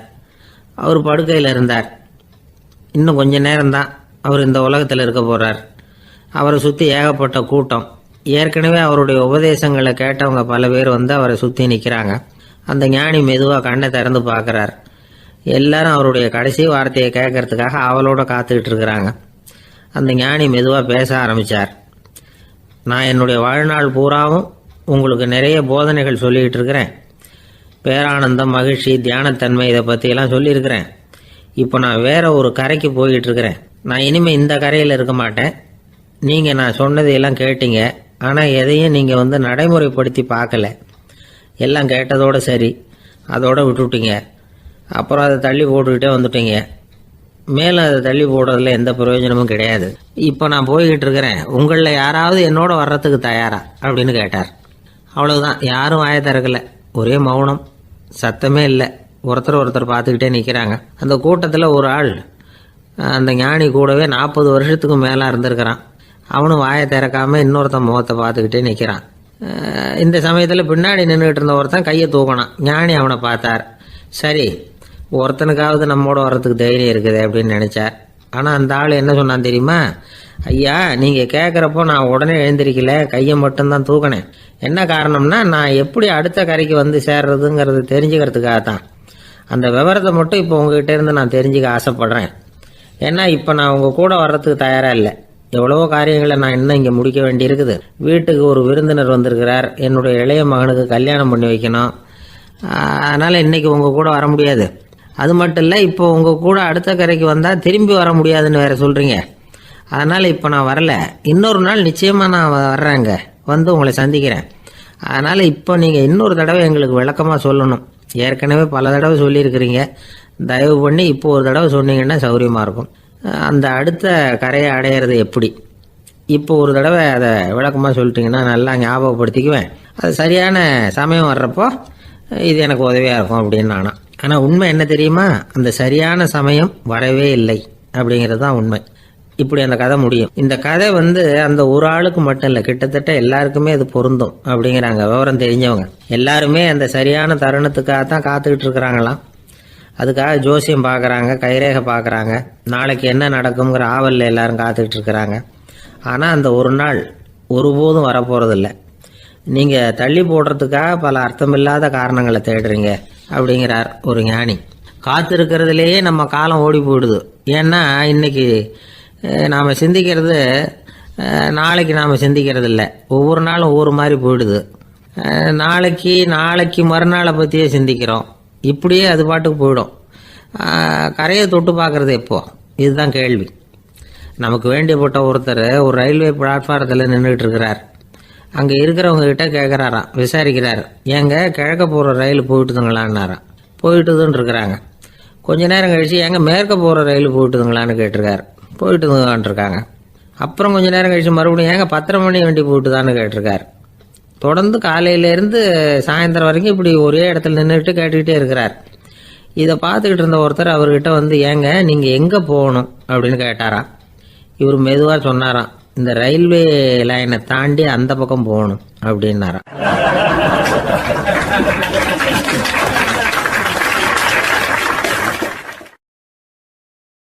திருநெல்வேலி மாவட்டத்தில் கோவில்பட்டிக்கு பக்கத்தில் உள்ள ஊர் கடம்பூர். காமராசர் முதலமைச்சராக இருந்த காலம். கடம்பூரில் ஒரு பள்ளி சீரமைப்பு மாநாடு நடக்குது. அந்த பக்கத்தில் உள்ள பள்ளிக்கூடம்லாம் அதில் கலந்துக்குது. கண்காட்சி வேற, ஊர் பூரா விழா கோலம். மறுநாள் மாநாடு நடக்க போகுது. ஆனால் முதல் நாளே மழை பிடிச்சிக்கிட்டுது. மறுநாளும் அது விடாமல் பேஞ்சிக்கிட்டு இருக்குது. காமராசர் காலையிலேருந்து பல்வேறு நிகழ்ச்சிகளில் கலந்துக்கிட்டு சாயந்தரமாக கடம்பூருக்கு வந்து சேர வேண்டியவர். மழை பேஞ்சிக்கிட்டு இருக்கிறதுனால நிகழ்ச்சி ரத்தாயிடுமோ என்னமோ அப்படின்னு எல்லாரும் சந்தேகப்பட்டுக்கிட்டு இருக்கிறாங்க. அவர் கோவில்பட்டி பயணிகள் விடுதியில் இருக்கிறார். கடம்பூர்லேருந்து சில பேர் போய் அவரை சந்திக்கிறாங்க. மழை பெஞ்சிக்கிட்டு இருக்குதே, என்ன செய்யலாம் அப்படின்னு கேட்குறாங்க. மழை பெஞ்சால் நல்லது தானே, அதுக்காக மாநாட்டை எதுக்காக ரத்து செய்யணும்? ஆசிரியர்கள் எவ்வளவு கஷ்டப்பட்டு ஏற்பாடு பண்ண மாநாடு, கட்டாயம் வந்துடுறேன் அப்படின்னாராம் காமராசர். உடனே புறப்பட்டார். மழையை பொருட்படுத்தாத மக்கள் கூட்டம். அது கலையாமல் காத்துக்கிட்டு இருக்கிறாங்க அவ்வளோ பேரும். தலைவர் வந்துட்டார்னு தெரிஞ்சது ஜனங்களுக்கு ஏகப்பட்ட உற்சாகம். ஜனங்கள் அவ்வளவு உற்சாகமாக வரவேற்றாங்க. மாநாடு ஆரம்பமாச்சு. மலர் மாலைகள் மலை மாதிரி குவிய ஆரம்பிச்சுட்டுது. வரிசையாக ஒவ்வொரு கல்வி நிலையம் சார்பாகவும் வரவேற்பு பத்திரம் வாசித்து கொடுக்குறாங்க. என்ன வாசிக்கிறாங்கங்கிறத காமராசர் கூர்ந்து கவனிக்கிறார். ஏகப்பட்ட புகழ் மொழிகள், ரொம்ப பாராட்டி புகழ்ந்து என்னென்னமோ வாசிச்சுக்கிட்டு இருக்கிறாங்க. கொடை வள்ளலே, குணக்குன்றே, மலையே, கடலே, இப்படி தமிழ் மொழியில் பாராட்டுறதுக்கு எத்தனை வார்த்தைகள் உண்டோ அத்தனையும் அதில் சேர்த்துருக்குறாங்க. காமராசர் பொறுமை இழந்துட்டார். போதும் போதும், உங்கள் எல்லாரையும் பார்த்து 2 வார்த்தை பேசிவிட்டு போகிறதுக்காக தான் நான் வந்திருக்கிறேன். எல்லாரும் மழையில் சிரமப்பட்டு நின்றுக்கிட்டு இருக்கிறீங்க. இப்படி என்ன புகழ்ந்து படிச்சுக்கிட்டே இருந்தால் எப்படி அப்படின்னாராம். அதுக்கப்புறம் பேசி முடிச்சிருக்கிறார். மாநாட்டு நிகழ்ச்சிகள் முடிஞ்சதும் இன்னொரு நிகழ்ச்சியில் கலந்துக்கிறதுக்காக புறப்பட்டாராம். ஒரு திறந்த ஜீப்பில் அவரை ஊர்வலமாக அழைச்சிக்கிட்டு போயிருக்கிறாங்க. தெருவில் 2 பக்கமும் ஏகப்பட்ட கூட்டம். அங்கங்கே ஜீப்பை நிறுத்தி ரோஜா மாலை, ஜருக மாலை இப்படி போட்டுக்கிட்டே இருக்கிறாங்க. அதையெல்லாம் அப்படி அப்படியே வாங்கி அங்கங்கே நின்றுக்கிட்டு இருந்த குழந்தைகள்கிட்டையும் தாய்மார்கள்கிட்டையும் கொடுத்துக்கிட்டே போகிறார். அந்த சமயத்தில் கூட்டத்துக்கு அப்பால் ஒரு பெரியவர் கையில் ஒரு மல்லிகை சரத்தோடு நின்றுட்டு இருக்கிறார். அவரால் முண்டி அடிச்சுக்கிட்டு முன்னால் வர முடியல. காமராசர் இதை கவனிக்கிறார். அவ்வளவுதான், உடனே நிறுத்தப்பா வண்டியை அப்படிங்கிறார். ஜீப்பு நிற்கிது. டிரைவரை பார்த்து, அதோ பார், அங்கே ஒருத்தர் நிற்கிறார் பார், அவரை இங்கே அழைச்சிட்டு வா அப்படின்னாராம். கூட்டம் வழி விடுது. அந்த பெரியவரை கிட்டத்தில் அழைச்சிட்டு வர்றாங்க. காமராசர் அவரை பார்த்து, வாங்க வாங்க, நல்லா இருக்கீங்களா அப்படின்னு சத்தம் போட்டு உற்சாகமாக விசாரிக்கிறாராம். பெரியவர் கண்களில் கண்ணீர், பேச்சு வரல. மல்லிகை சரத்தை அவருக்கு போடுறார். கொஞ்ச நேரம் அவர்கிட்ட பொறுமையாக பேசிக்கிட்டு இருந்துட்டு அவரை அனுப்பி வைக்கிறார் காமராசர். பெரியவர் போனதுக்கு அப்புறம் காமராசர் பக்கத்தில் இருந்தவங்க கிட்ட சொல்கிறார் அந்த பெரியவரை பற்றி. அந்த காலத்தில் ரொம்ப கஷ்டப்பட்டவர் இவர், ஜெயிலுக்கு போனவர் அப்படின்னு ரொம்ப உருக்கமாக நெகிழ்ந்து போய் சொல்கிறார். இதில் ஒரு விஷயத்தை கவனிங்க. தன்னை புகழ்ந்து படிக்கப்பட்ட வாழ்த்து மடலை படிக்க வேணாம்னு தடுத்து நிறுத்தினார். எங்கேயோ ஒரு மூலையில் கையில் ஒரு 4 முழம் மல்லிகை சரத்தோடு ஒதுங்கி நின்றுக்கிட்டு இருந்த அந்த தொண்டரை அவ்வளவு பெரிய கூட்டத்துக்கு நடுவுலையும் தேடி கண்டுபிடிச்சி கிட்டத்தில் கூப்பிட்டு அவர் கொடுத்த அன்பு மாலையை வாங்கி கழுத்தில் போட்டுக்கிட்டார். அதுதான் காமராசர். தோல்விகள் கூட அவரை கொஞ்சம் கூட பாதித்ததில்லை. ஒரு பொது தேர்தலில் அவர் தோற்று போகிறார். தொண்டர்கள்லாம் அழறாங்க. அதில் ஒருத்தர் மெதுவாக காமராசர்கிட்ட போய், என்ன தலைவரே, நீங்கள் கூட தோற்று போயிட்டீங்களே அப்படின்னு கலக்கமாக சொல்லியிருக்கிறார். அதுக்கு காமராசர், நான் கூட தோற்று போகிறதுக்கு பேர் தான்ப்பா ஜனநாயகம் அப்படின்னாராம்.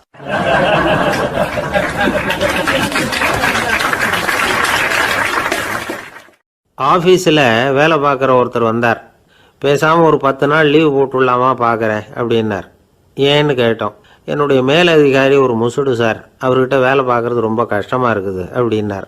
ஆஃபீஸில் வேலை பார்க்குறவங்கெல்லாம் ஒரு விஷயத்தை நல்லா ஞாபகத்தில் வச்சுக்கணும். மேலதிகாரிங்கிறவர் ஒரு பெரிய மகான் இல்லை, அவரும் ஒரு மானிட பிறவி தான். சராசரி மனுஷனுக்குள்ள பலம் பலவீனம் 2 அவருக்கும் உண்டு. அதனால் அவரை கொஞ்சம் அனுசரித்து போகிறதுக்கு பழகிறது தான் நல்லது. மேலதிகாரிகளில் பல வகை உண்டு. அதில் முக்கியமாக 3 வகை. அதில் ஒரு வகை எப்படி தெரியுமா? உங்களை ஒரு வேலை செய்கிற மெஷினாக மட்டுமே நினைக்கக்கூடிய வகை. இவங்கள்லாம் எப்படின்னா, எங்கேயாவது வெளியூர் போயிருந்தா கூட அங்கேருந்து ஃபோன் பண்ணுவாங்க, அந்த வேலை என்னாச்சு, இந்த வேலை என்னாச்சு அப்படின்னு. இவங்களுக்கெல்லாம் உங்கள் நலனை பற்றியோ உங்கள் குடும்பத்தை பற்றியோ அக்கறை இருக்காது. நீங்கள் சொல்கிற யோசனை எதுவும் இவங்ககிட்ட எடுபடாது. கொடுத்த வேலையை பாரு, நீ எனக்கு புத்தி சொல்ல வேணாம் அப்படிம்பாங்க. இவங்களை அனுசரித்து போகிறதுக்கு ஒரே வழி, இவங்க எதை சொன்னாலும் சரின்னு சொல்லிவிட்டு வேலையை கவனிக்க வேண்டியது தான். இவங்ககிட்ட வேற எந்த கேள்வியும் கேட்டுக்கிட்டு இருக்கக்கூடாது. ஆமாம் சாமி போடுறது கௌரவ குறைச்சல் இல்லை, அது ஒரு அலுவலக சௌகரியம், அவ்வளவுதான். இன்னொரு வகையான மேலதிகாரிகள் எப்படி தெரியுமா? இவங்கெல்லாம் ஆஃபீஸ் வேலையை பற்றி அதிகமாக கவலைப்பட்டுக்கிட்டு இருக்க மாட்டாங்க. தங்களுடைய சொந்த இமேஜ் பாதிக்கப்படக்கூடாதுங்கிறதுலையே கவனமாக இருப்பாங்க. இவங்கெல்லாம் அடிக்கடி உங்கள் நலனை விசாரிப்பாங்க. அதே மாதிரி நீங்களும் அவரை விசாரிக்கணும்னு எதிர்பார்ப்பாங்க. இந்த ரக அதிகாரிகளுக்கெல்லாம் புது வருட வாழ்த்து அனுப்பலாம், பிறந்தநாள் வாழ்த்து அனுப்பலாம். அவருக்கு எங்கேயாவது ஒரு பாராட்டு விழா நடந்தால் முதல் வரிசையில் போய் உட்காந்து உங்கள் முகத்தை காட்டலாம். ஆஃபீஸ் வேலையை மட்டுமே பார்க்குற பணியாளர்கள் இது மாதிரி அதிகாரிகள்கிட்ட நல்ல பேர் வாங்க முடியாது. இன்னொரு வகையான மேலதிகாரிகள் உண்டு. அவங்க எப்படின்னா, ஆஃபீஸ் வேலையை பற்றியும் கவலைப்பட மாட்டாங்க, தனக்கு கீழே வேலை பார்க்குறவங்கள பற்றியும் கவலைப்பட மாட்டாங்க. எக்காரணம் கொண்டும் தன்னுடைய பொசிஷனுக்கு ஆபத்து வந்துடக்கூடாதுன்னே நினைக்கக்கூடியவங்க இவங்க. இவங்களால் கடுமையான வேலை செய்யவும் முடியாது, தீர்மானிக்கவும் முடியாது. எந்த முடிவையும் எடுக்காமல் அப்படியே தள்ளி போட்டுக்கிட்டே போடுவாங்க எல்லாத்தையும். இதனால் என்ன ஆகும்னா, இவருக்கு கீழே வேலை பார்க்குற உங்களுக்கு பொறுப்பு அதிகமாகிடும். இவங்ககிட்ட போய் பிரச்சனையை மட்டும் சொல்லி பிரயோஜனம் இல்லை, அதுக்கான முடிவுகளை நீங்களே சொல்லணும். அப்போ தான் இது மாதிரி அதிகாரிகள்கிட்ட நல்ல பேர் வாங்கலாம். அட்லீஸ்ட் கெட்ட பேர் வாங்காமலாவது காலம் தள்ளலாம். ஆஃபீஸில் வேலை பார்க்குறவங்க முக்கியமாக சில விஷயங்களை ஞாபகத்தில் வச்சுக்கணும். ஆஃபீஸில் நடக்கிற நல்லது கெட்டது எதுவாக இருந்தாலும் உடனடியாக மேலதிகாரிகிட்ட தெரிவிக்கிறது நல்லது. 3வது மனிதர் மூலமாக அதை அவர் தெரிஞ்சுக்கிறது அவ்வளவு நல்லதில்லை.